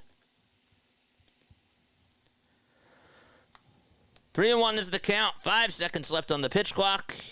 Harper is up to bat. Make sure you guys like and subscribe. Mod Squad, I need a like count. 3-1 to Harper. Inside and high again for ball 4. And there's the 4th walk allowed today by Spencer Arrighetti. Now it's Bohm who comes up to bat. How about the guy from It's Always Sunny in Philadelphia?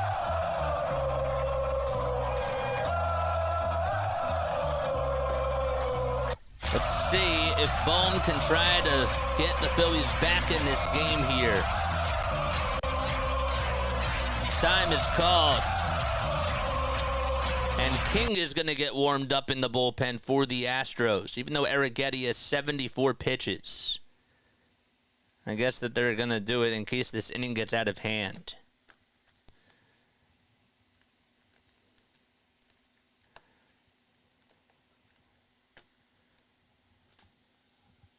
Smart walk. You have Al Bohm coming up. First pitch to Bohm, way inside and high for a ball.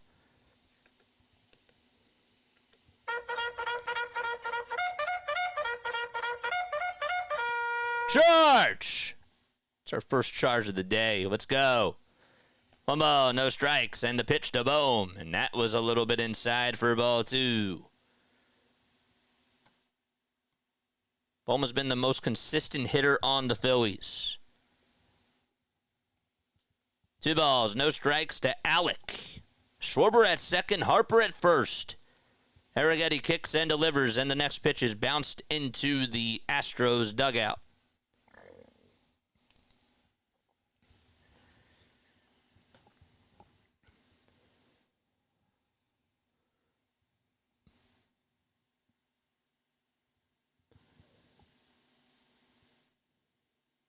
Two balls, 1 strike. The pitch to Bohm. There's a bouncer, hit over to shortstop, and, well, Pena has it, throws it over to first. It's in time, and the inning is over. So Alec Bohm grounds out, and the Phillies still without a hit through 6 innings. As we head to the 7th, it'll be Alvarez, Bregman, and Pena who are coming up to bat for the Astros. That was their chance. You got on top of it. It was a good pitch thrown by Arrighetti, but still. Crazy. Jesus says the Phillies have a 6-game lead on the Braves and have been good for a while until the start of the second half of the season. I don't think changing the coach is going to make any difference. So then what do you propose is my next question, Jesus. What do you think will make the difference? First of all, what do you guys think is the number one problem? All right. I'm just straight up asking you. What is the number one problem? What's the number one problem that the Phillies have had since the All-Star break? Just tell me what the number one problem is. No-hitter alert.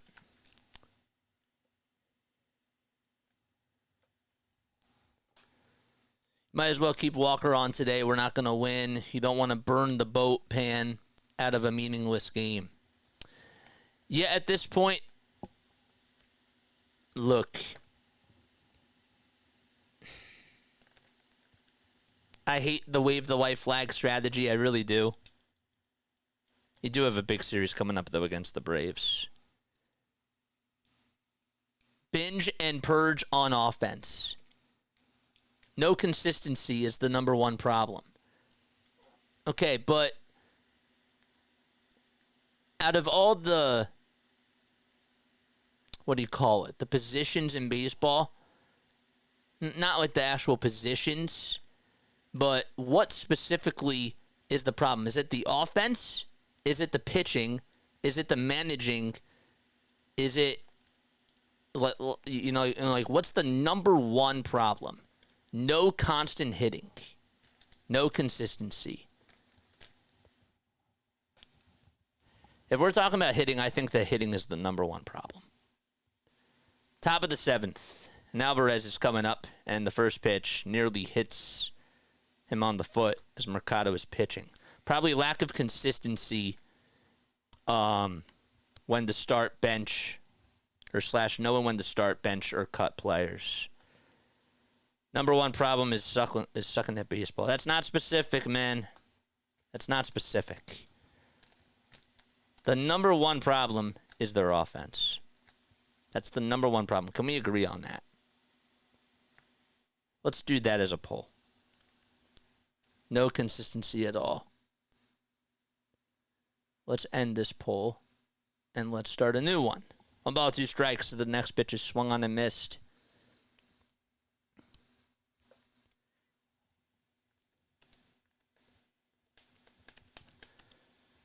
1-2 on the way. Fly ball hit out over towards deep center field, and Alvarez has a 2-homer game as he hits it into the Phillies bullpen.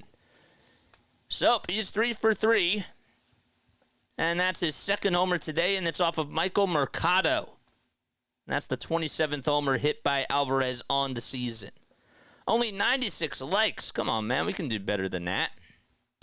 Is offense the number one issue with the Phillies? Yes or no? We're starting that poll right now. There it is. Is offense the number one issue with the Phillies? And the pitch to Bregman, and woo, man, look out. Bregman, I think, got hit right on the helmet. And he just landed in a sitting position. Got hit right in the helmet. Oof, man, the ball slipped out of his hand. He had the duck. Oh, man. Man, that is not fun.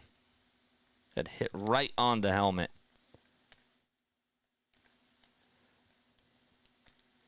Night, everyone. Thanks, JJ. You're the MVP. Thank you, man. 57% of you thought that we would win with Walker starting. I know, Larry. Larry's spitting facts, man.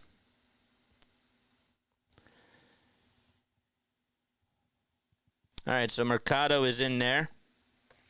And we have time called once again. This is a throwaway game.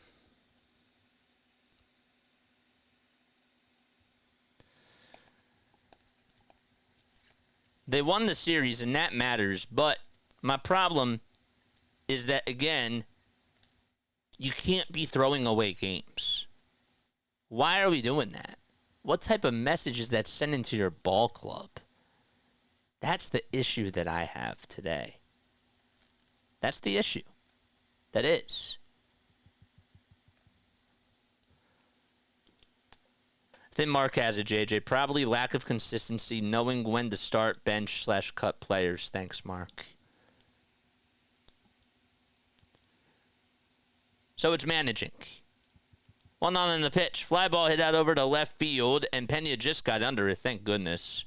And Hayes is there to make the catch, just shy of the track.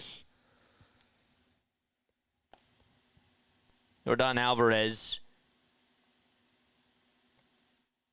If it weren't for the historical season that Aaron Judge is having, I'd say Alvarez would be a front runner for the MVP. But it's just being overshadowed by Judge. 1 on, 1 out, and the pitch. And that is low.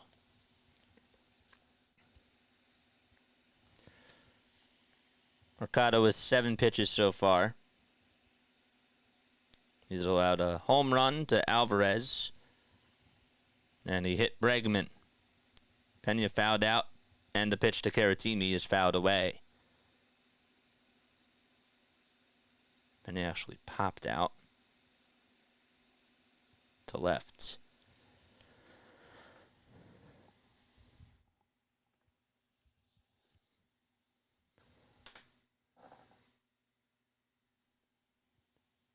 One ball, 1 strike, top of the 7th, 1 out, and the next pitch, and that is a strike called. It was a curveball. Don't forget to like and subscribe, guys. Make sure you hit that thumbs up button, hit that subscribe button as well. I want us to continue to grow this community on here. I have to keep reminding y'all to like and subscribe because of that, you know? 1-2 pitch, and that is way inside for ball 2.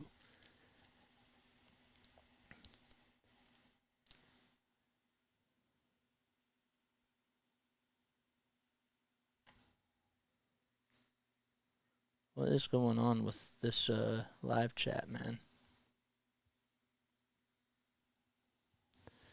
2-2 pitch on the way. That is fouled off. Of course, this the Ninja chat stopped working, so we'll have to play around with it, and we'll do that again. Okay.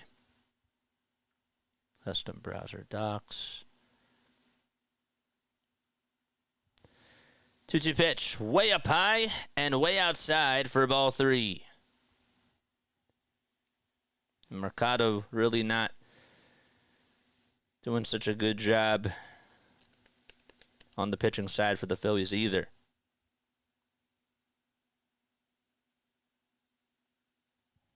Three-two pitch outside for ball 4. So there is a walk allowed by Mercado.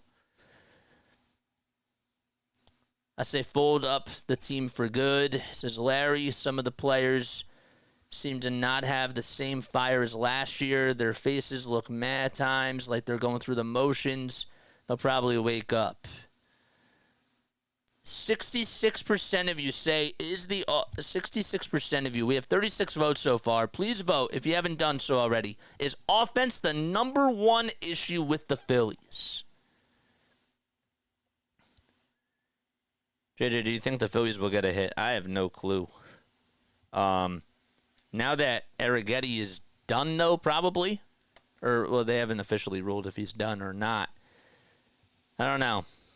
That one pitch, Ned's taken for strike 2.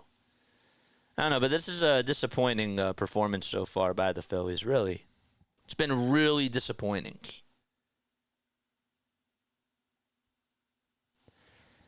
The ball's 2 strikes. And the pitch. And that is up high for a ball.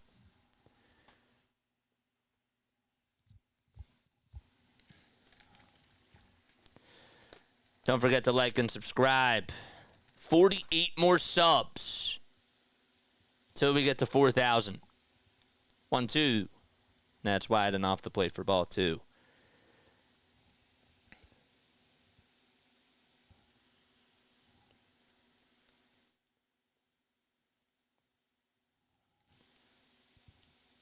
The pitch to Gamble. And that is inside for ball 3. Being no hit at home. That is pretty embarrassing. Yep. 3 balls, 2 strikes, and the next pitch on the way. Swing and a miss. And finally, the Phillies get their first strikeout on the day. And there's 2 gone in the top of the 7th. Oh, Larry, it's gone up now. It came in as a 6.50. You want to know what the ERA is now?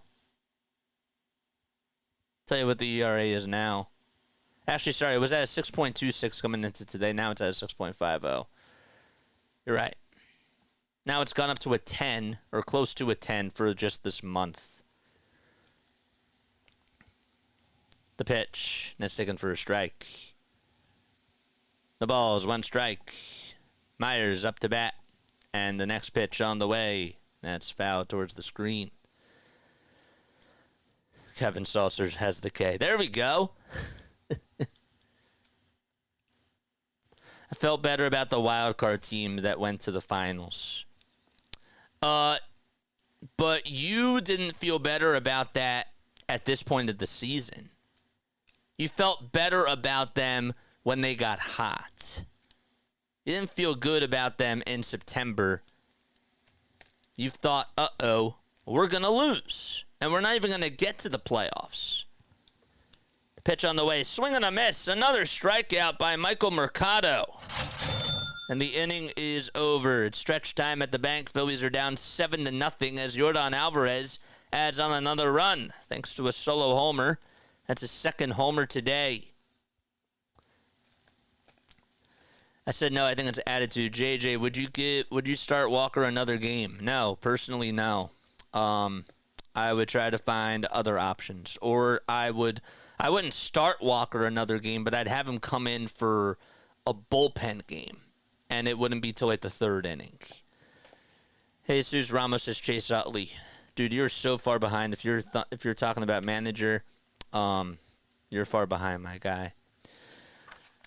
All right, so let's do this. We have a Phillies trivia question that we're going to ask today. All right, I'm going to ask you a Phillies trivia question. If you get it right, you will hear this. If you get it wrong, you'll hear this.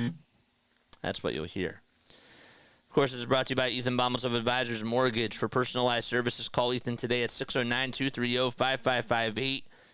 He does If you're looking to purchase or refinance a primary residence, a second home, or investment property in New Jersey or Pennsylvania, that's what my guy Ethan does. And he's so good at it. All right, so my question is, who holds the record for most sacrificed flies in Phillies history? Anybody know? Who has the most sack flies in Phillies history? That's the trivia question for today. Bring up the guy that started Sunday. Well, he's already brought up, so they don't have to bring him back up unless they send him back down. Who started on Sunday? I don't remember who started on Sunday. Out Bohm, does he have the most sack flies in Phillies history? Kevin says Chase Utley. That is correct. Chase Utley is correct with 108 sacrifice flies. Yep, good job. Bottom of the 7th and the pitch. And that is off the plate. Way off the plate for ball 1.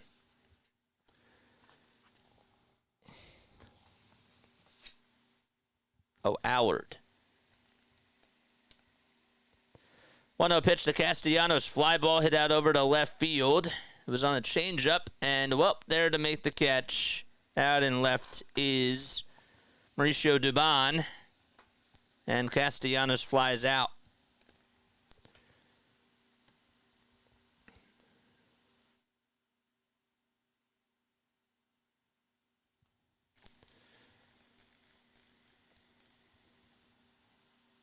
(1964).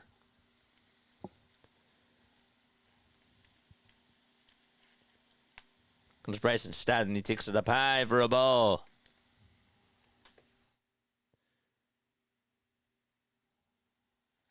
Y'all are far behind. Catch up. 1-0 pitch. Way off the plate for ball 2. Arrighetti has not allowed a hit today. He's gone 6 into 30, has 8 strikeouts on 82 pitches, but he has allowed 4 walks.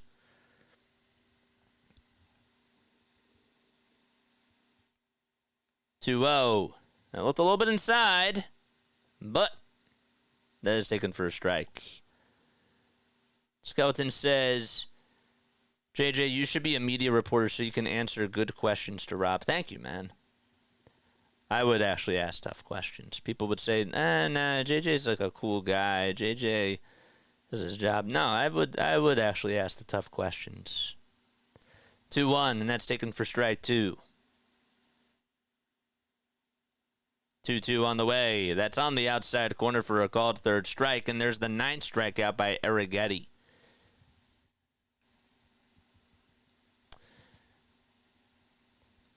Look, when things are going well, they're going well, but when things aren't going well, it's my job to give the people what they want, and I would ask the tough questions.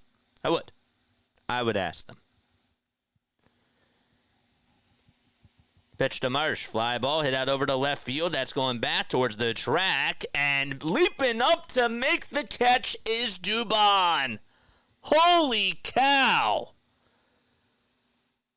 And he just saved the no-hitter. That thing almost got out, and Dubon just leaped up, made the catch right by the wall, and just saved the no-hitter for the Astros.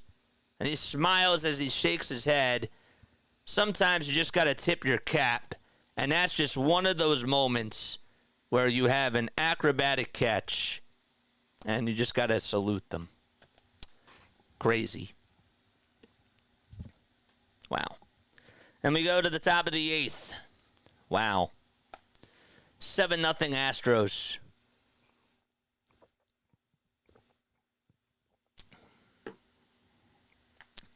Do we have the most guess hitters in baseball? No hitters? Phillies have not gotten no hit this year. Hey, JJ, nice update on the scrolling scores of other games. Keep up the great work. Thanks, mate. Yeah, I wanted to One of the other things I was using before wasn't working, so. But thank you. Appreciate it. Can't believe that Dubon caught that. That's insane. That's going to be all over ESPN.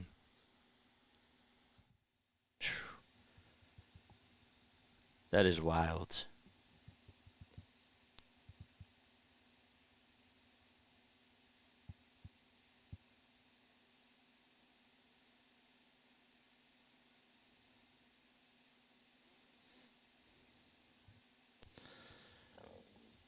There have been 21 no-hitters against the Phillies. The last time that the Phillies got no-no'd was when Christian Javier pitched in the World Series. It was Game 4. Javier went 6 innings. Abreu pitched an inning. Montero pitched an inning, and so did Presley. And that's the last time that the Phillies have gotten no hit. Crazy.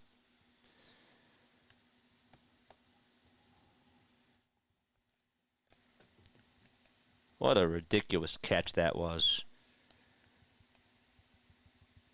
The pitch. And that is fouled away by DeZenzo, and Mercado is still out there pitching. We're in the top of the 8th. It's 7-0 Houston. Phillies have not gotten a run and have not even gotten a hit today. 1 ball, 1 strike, and the pitch on the way. Fly ball hit out over to center field. Marsh goes back over towards the wall, and he's there, and he just makes the catch. I mean, there wasn't really anything fancy about that, but the wind just kept blowing it out, and luckily it barely stayed in the yard. There's one away.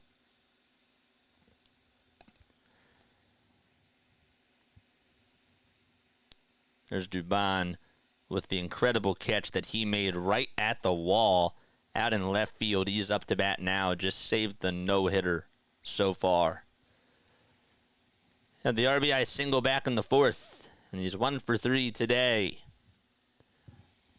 The 1-0. Ground ball, foul ball. Over towards the third base side.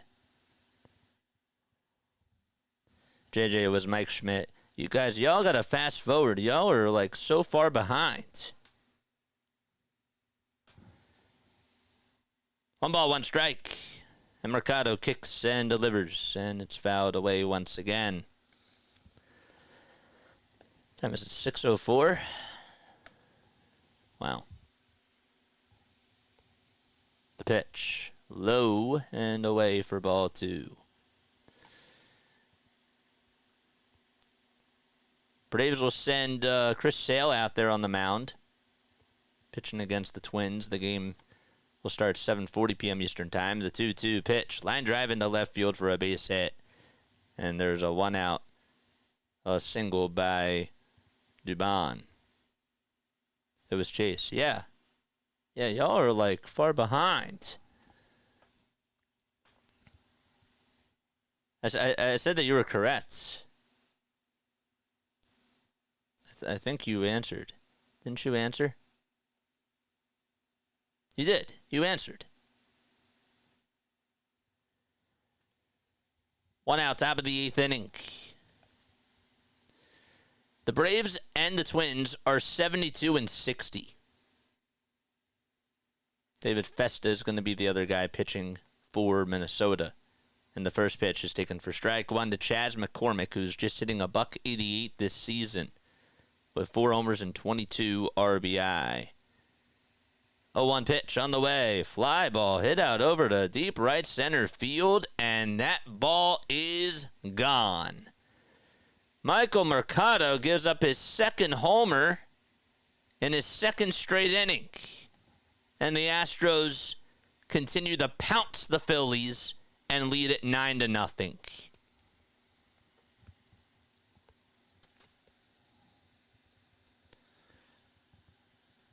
Wow. Ugly. So, who's better, Walker or Mercado?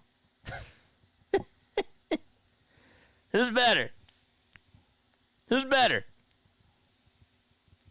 The pitch to Alvarez. Fly ball hit out over to straightaway center field, and that ball is gone. On back-to-back pitches, Yordan Alvarez is able to homer. And it's now 10-0. So Altuve had a pinch hitter come in.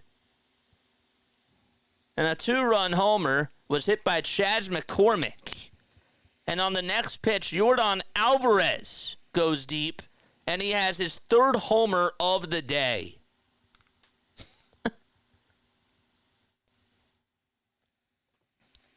Wow. And now the Phillies will get somebody else warmed up in the bullpen.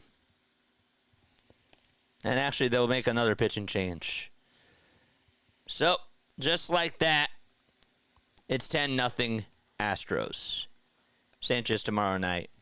Who's worse? Now we're going to ask that question. Let's do that right now.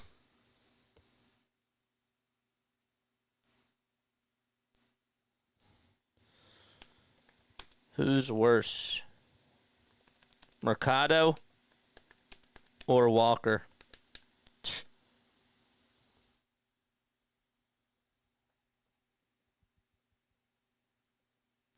Oh, sorry.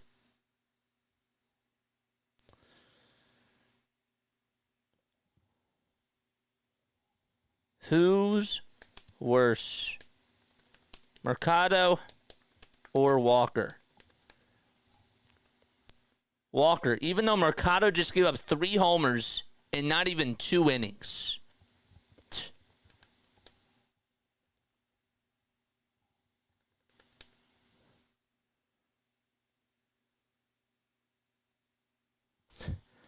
Let Trey Turner to pitch, realmuto, Harper. Phillies need a touchdown and a field goal to come back in football terms. Yeah. Don't forget to like and subscribe, guys, and hit the notification bell icon, and that way you'll know when I go live. Who's worse? You would still have Taijuan Walker. I'm just talking about pitching. I'm talking about pitching. I'm not talking about the contract. I'm talking about pitching. I'm talking about pitching. Who's worse? Who's worse, man? Who's worse? Walker is worse. Walker is making bank, and Mercado is a noob. I'm talking about pitching. I'm just talking about pitching, man. So now we're hitting Taijuan Walker because of the contract, and I understand. I'm asking specifically, who's worse as a pitcher? Max Lazar is now going to pitch for the Phils. I'm asking specifically, who do you think is worse in pitching terms? 1 out in the top of the 8th in the pitch, and that's taken for strike 1. The 0-1, and that is low for a ball. That pitcher isn't right after hitting that batter. Well, guess what? He allowed 8 earned runs in a couple of starts, too, so it's a draw, says Tony. The 1-1 pitch on the way. Fly ball hit out over to right field. Castellanos backpedals, and he'll be there to make the catch. And there's 2 away. It's a draw. JJ, I take pay into account. Walker had some expectations. We're talking about just pitching, though. Yes. Which person would you... which person is more of a disappointment with the Phillies? It is absolutely Taijuan Walker because of that. It is absolutely worse. But I'm talking about who's worse just pitching, mono versus mono. Mono versus mono. The pitch on the way. That is up high for a ball. Let them fight it out in the ring. I mean, you could just have a pitching contest and see, it's really a home run derby, I guess. I don't know. 1-0 pitch. Line drive it out over to center field for a base hit. Or you could just have them go up against each other and see who would do better. I don't know. Who's worse as a pitcher, Walker or Mercado? My answer is yes. Who's worse, Mercado or Walker? 74% of you say Taijuan Walker so far. You still would take Michael Mercado over him. Y'all are crazy. Is it too late to send Walker to Little League? Walker's showing Rob that he's bad. Is Michael Mercado any better, though, is my question. I'm just straight up asking, mono versus mono. Who would you rather take? I would actually, as crazy as this sounds,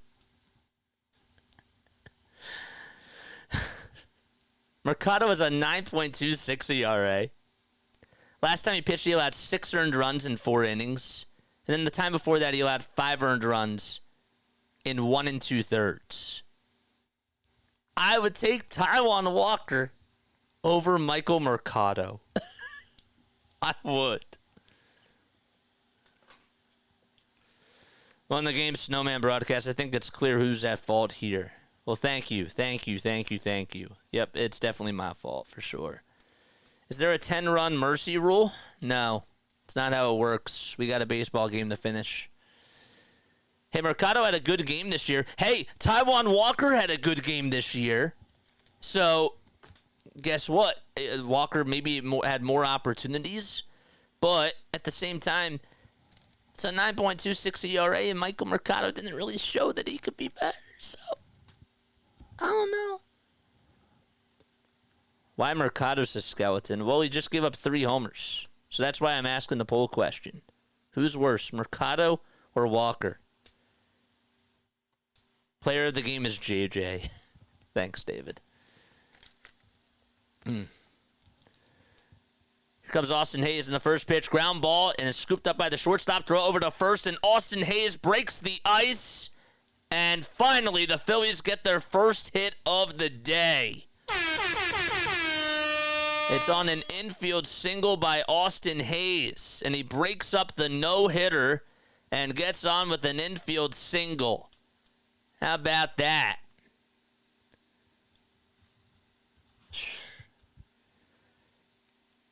The problem was the guy that just came in to play over at third, Whitcomb, he couldn't scoop it up. Comes Garrett Stubbs, first pitch he sees, he pops it up. It's over towards the first base side and foul ground, and it goes out of play. Do they officially rule it as a hit? They do. But even though that's really a mental mistake by Whitcomb over at third base.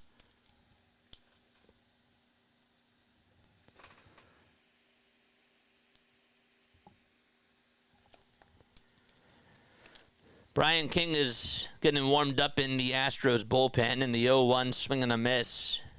Eric Getty is still pitching, so that's the first hit that he is allowed today.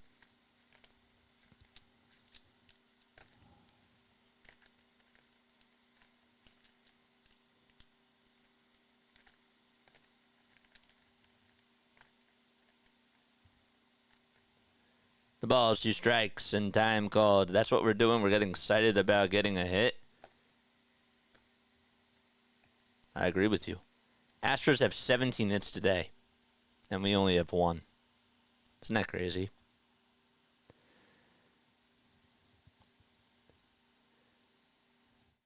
The pitch to Stubbs, swing and a miss, and Garrett does strike out. And the first out of the inning is recorded. Arrighetti still only has 90 pitches. He's been a machine today. Don't forget, after the game, we have a post-game show where we will go on and talk about the game, and I'll give you my thoughts. Comes Kyle Schwarber. Bottom of the 8th, 1 out, and the pitch to Schwarber, swing and a miss. He has struck out 2 times today against Arrighetti, and he's behind in the count 0-1. Don't forget to like and subscribe. Charge. 0-1 is the count to Kyle Schwarber, and the next pitch, Nad's taken at the kneecaps for strike 2. Mariners lead at 5-2 in the top of the 8th against the Tampa Bay Rays. Rangers and White Sox are knotted up at 1 apiece in the top of the 5th in the 0-2 pitch. And that is scooped up as it was down low. And scooped up again by the catcher, Victor Caratini. Hayes over at first. 5 seconds left on the pitch clock, and the 1-2 to Schwarber. Outside for ball 2. 73% of you think that Taijuan Walker is worse than Michael Mercado. JJ's playing charge down 10-0. Well, hey, they still do it at the stadium, don't they? 2-2 on the way. Swing and a miss. And Schwarber does strike out, and there's 2 away. When you guys go to a game, don't they still play the charges even though they're down? Let me know down below. I'm curious because I really haven't been to like too many games. I've seen that even like when they're getting blown out by 7, like that they still do play them. But is there like a non-written rule? 2 outs, bottom of the 8th inning, and Trey Turner's coming up to bat in the pitch, and that is up high for a ball. Please let me know.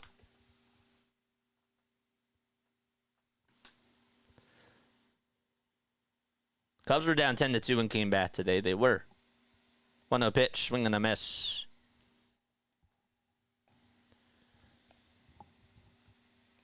Trey is 0 for 3. He has grounded out 2 times and has also struck out.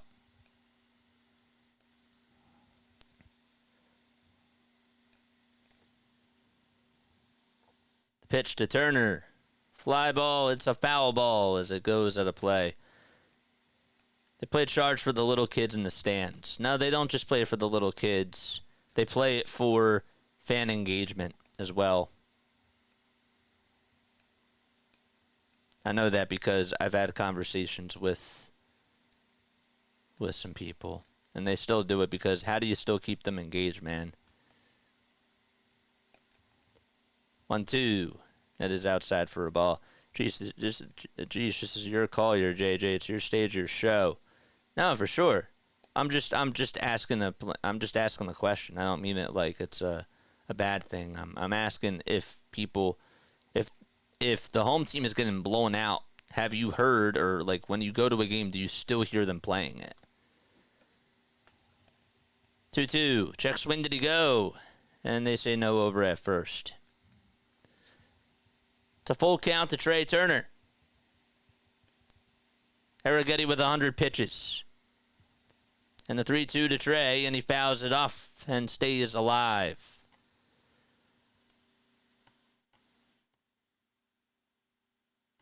How many games will the Phillies win against the Braves in the next series? I have no clue, man. I'm gonna say 3. I'm gonna say that they actually take the series against the Braves. I do.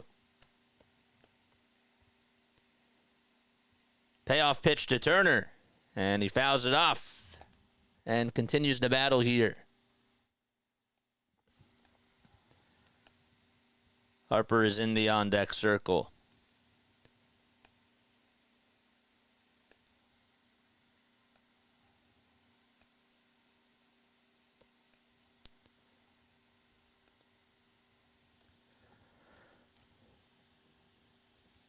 Three balls, 2 strikes. Arrighetti gets set and fires the pitch. Line drive in the center field for a base hit, and Trey Turner is going to single back up the middle. Hayes does go over to third, and Bryce Harper is coming up to bat. So that's going to put runners over at the corners with 2 outs in the bottom of the 8th. And, well, Harper's going to come on up, and that's going to be it for Spencer Arrighetti. And we do have a pitching change. I think Abreu's going to come on in. And he'll face the left-handed hitter, Bryce Harper.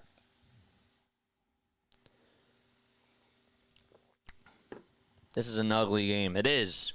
This is an ugly game. But, again, my question is, when the home team is getting blown out and they're down by 10, do they still play the charges? Do they still play the charges? That's all I want to know.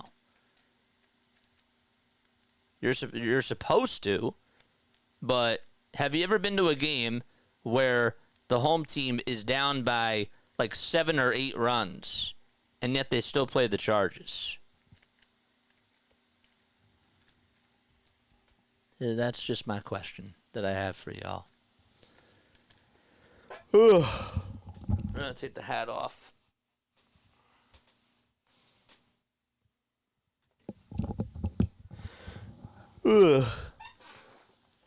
I would say just give the opposing team the shutout.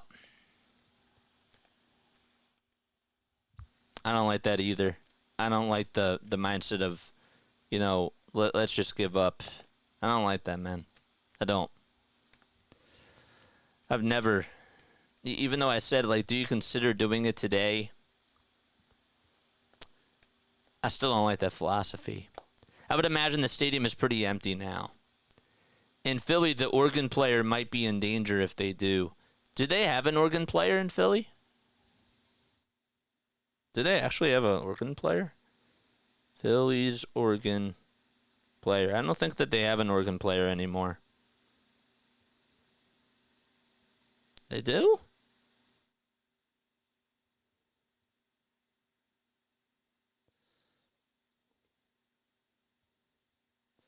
Brian Anderson.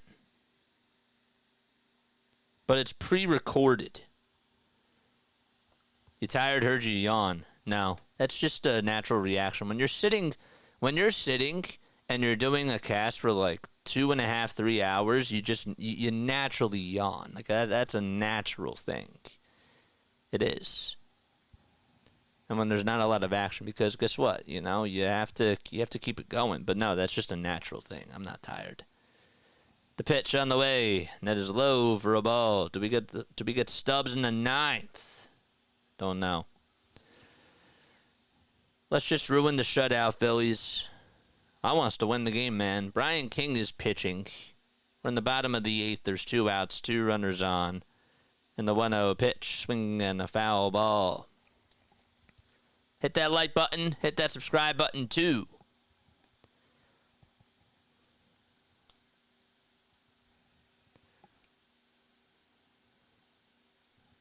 One ball, 1 strike. 2 outs here in the bottom of the 8th, and the pitch to Harper. There's a little pop-up that's hit over towards shallow left field, and Pena's there, and I'll make the catch, and the inning is over. So the Phillies have not gotten a hit with runners in scoring position and have been blanked through 8. And we head to the top of the 9th. It's 10-0 Astros.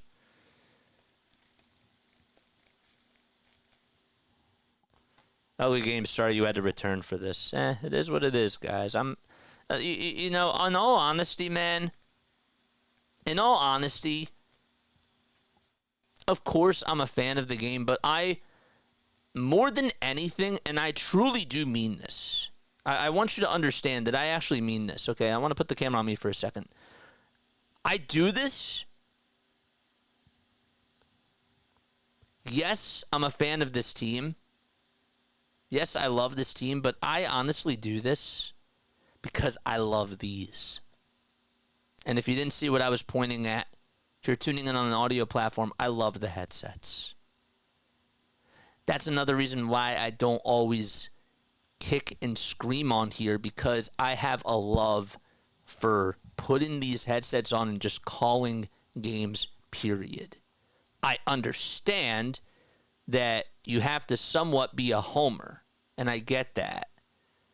I am just not the person that likes to get too,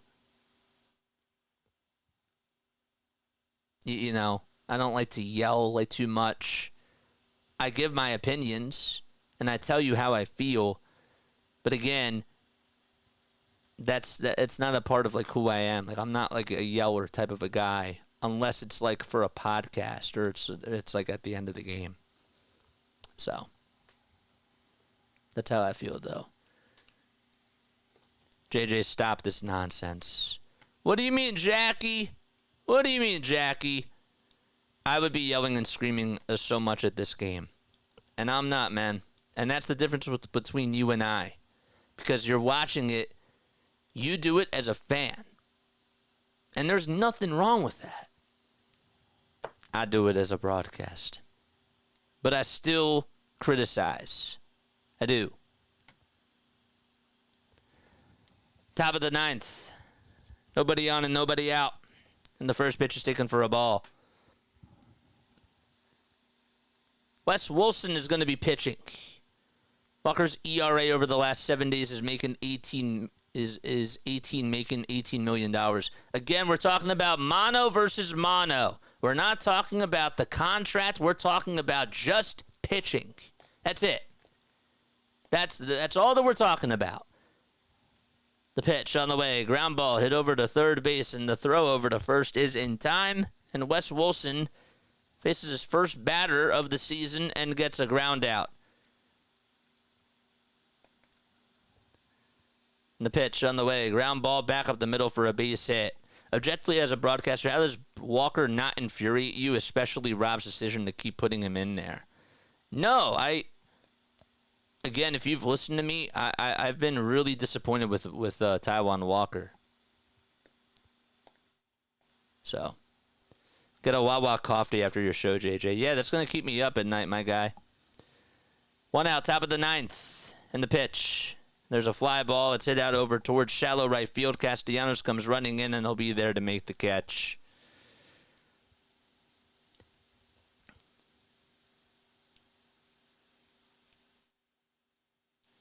On today's level, we're talking about pitching with a team that has 17 hits. Zach DeZenzo is going to be hitting now for the Astros, and he takes it inside for ball one. Walker should be a bullpen arm. He's only good for 1 inning. And see, that's why I say go to a bullpen game now whenever he pitches, man.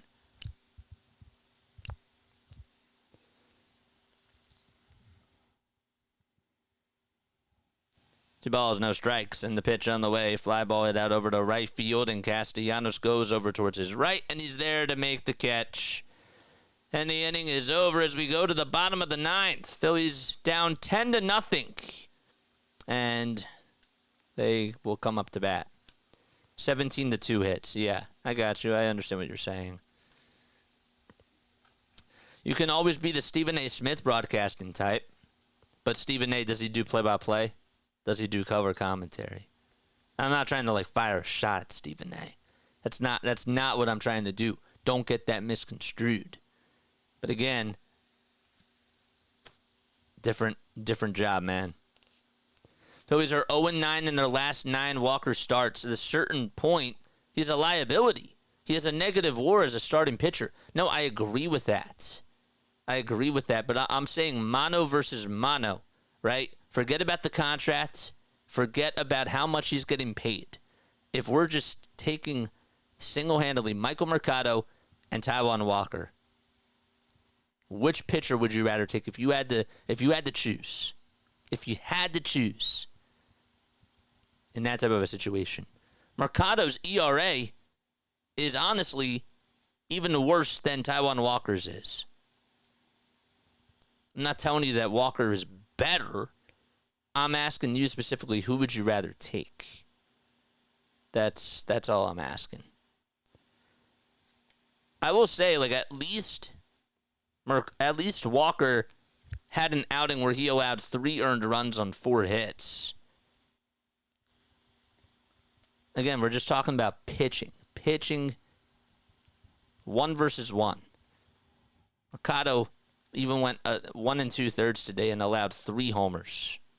That's atrocious. He allowed more homers than Taijuan Walker did today in just 1 2/3. It's pretty bad. Ricky Bo for the next Phillies manager. Here comes Bohm, and the first pitch, swing and a miss. Rob cannot put Walker on the mound again. Mercado, you can at least develop him and work on his stuff. Walker is leading the majors in the highest stats.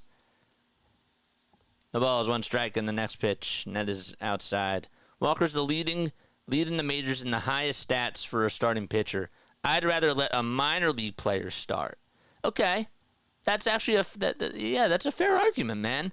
But, JJ, the game was over when Walker came out. It didn't matter. You can't compare their two outings. Okay, but the game was over when Michael Mercado went like 1 2/3 and allowed 8 runs, right? Same thing, too. 2-1. There's a swing and a miss. They're both not doing a good job. I'm just specifically asking the question, though. But I think it's a good argument. I do. 3 balls, 2 strikes. Bottom of the 9th. Bohm is 0 for 3 today. He's facing King here. And the payoff pitch on the way. Line drive into right center field for a base hit. And now Bohm able to get on base.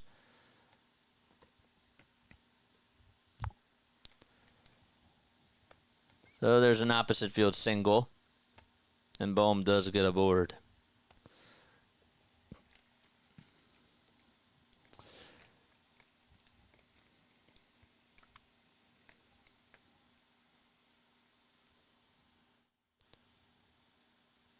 Mercado pitched 1 2/3.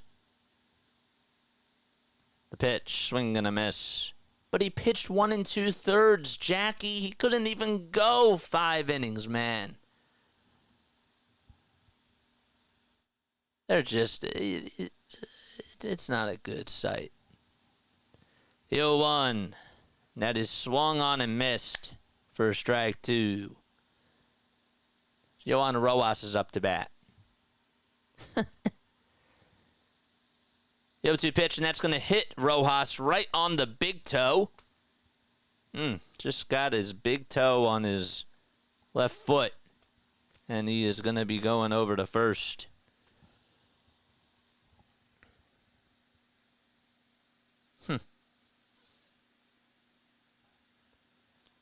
So Rojas came in to pinch hit for Castellanos. Now it's Stott who's coming up to bat. Thing is that, yeah, Bohm gets a hit, and then somebody else gets hit by a pitch. Now it's Edmundo Sosa. So Rob Thompson's going to unleash the bench now. Sosa will be pinch hitting for Bryson Stott.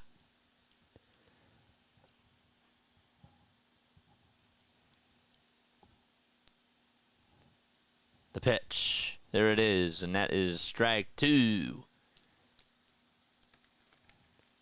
Or strike 1 to Edmundo Sosa. 10 seconds left on the pitch clock. And the 0-1 to Edmundo. Ground ball hit over to shortstop. This should be 2, and there's 1. Throw over to first in time, and there's 2. The Phillies are down to their final out as Bohm goes over to third. Edmundo Sosa hits into the first double play today for the Phils.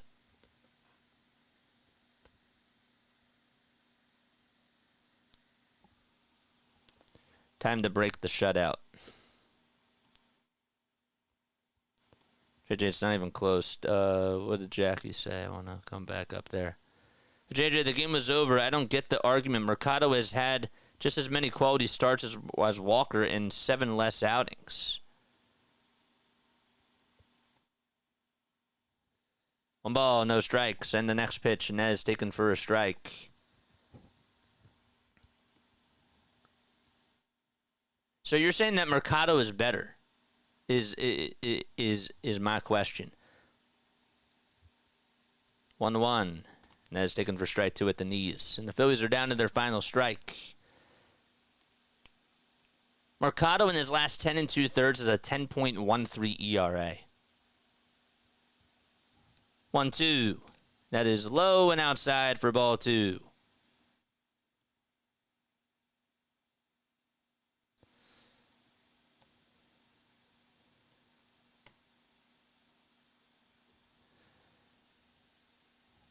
Two balls, 2 strikes.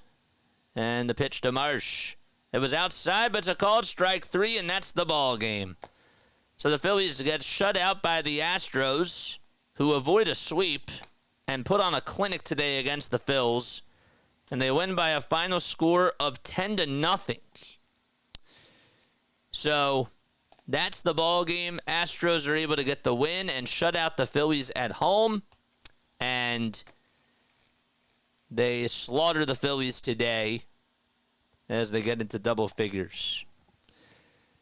So the player of the game, well, I guess that the player would probably go to Spencer Arrighetti because he went 7 2/3. He had a no-hitter through 7 innings and then allowed 2 hits in that 8th inning and had 11 strikeouts and 4 walks allowed as well. He's now 7-11.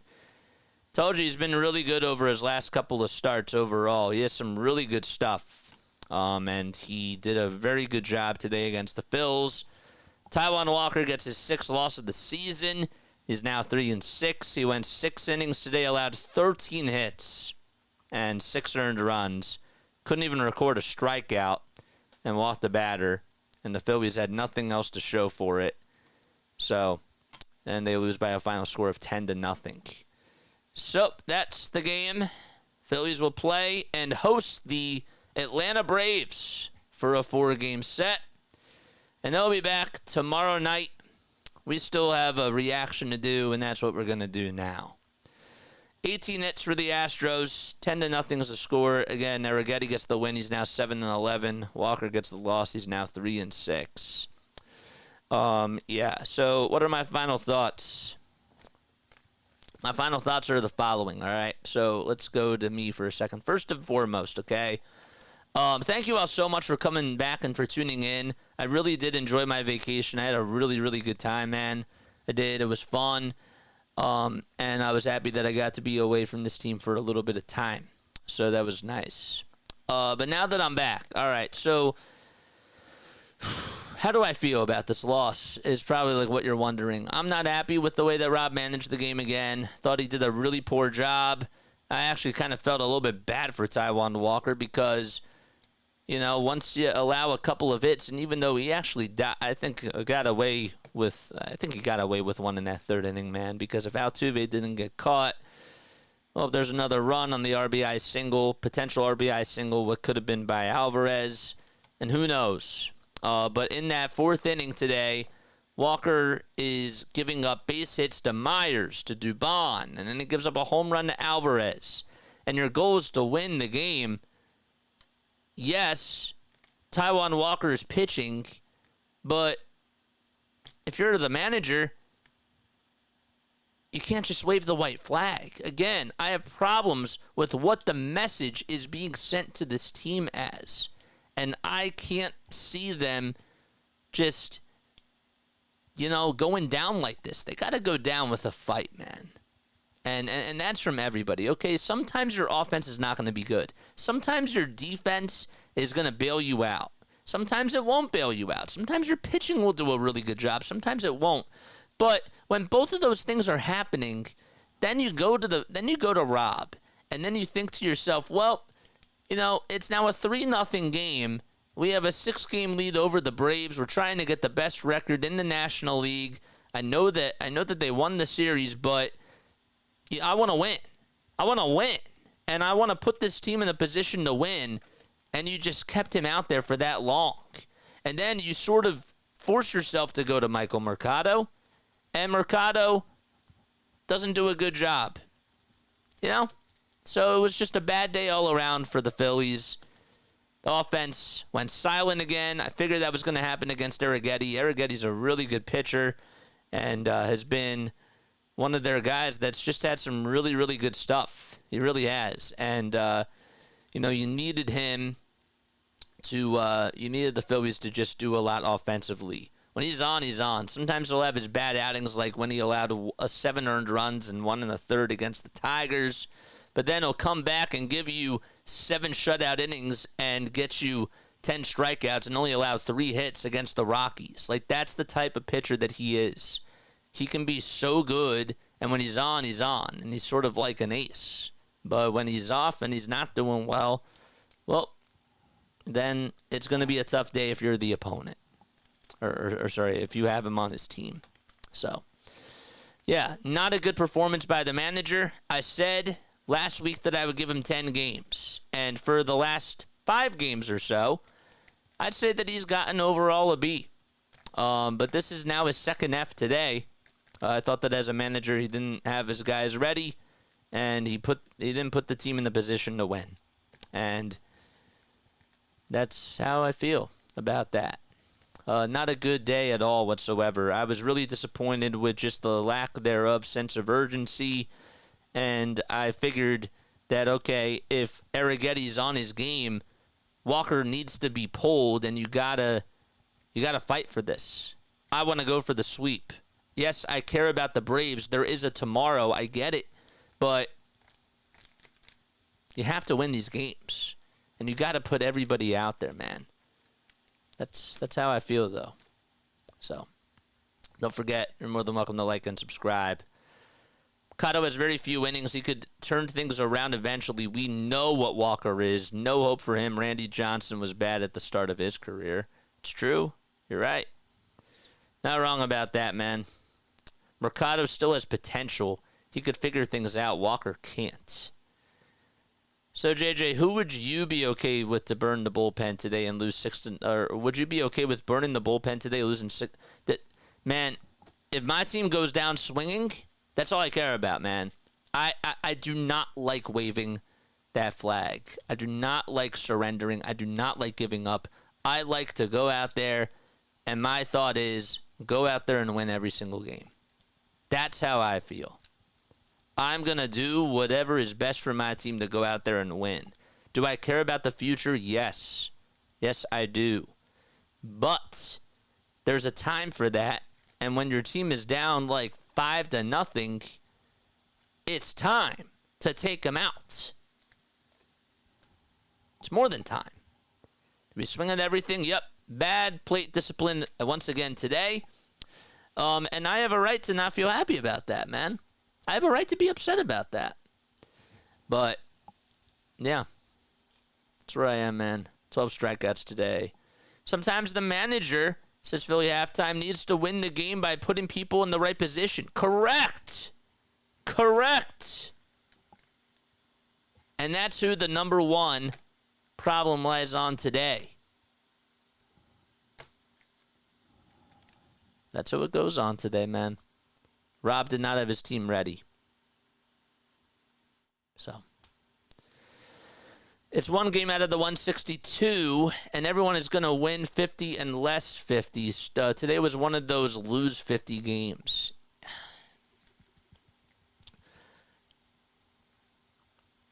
The issue that I have is that this team has played such bad baseball. I know that they've played better baseball in 5 out of their last 6 games. But overall, they have not played good baseball. So you didn't really have you don't really have much wiggle room here. And at this point of the season, I care about winning, man. I do. I care about winning. I want us to get as many dubs as we possibly can.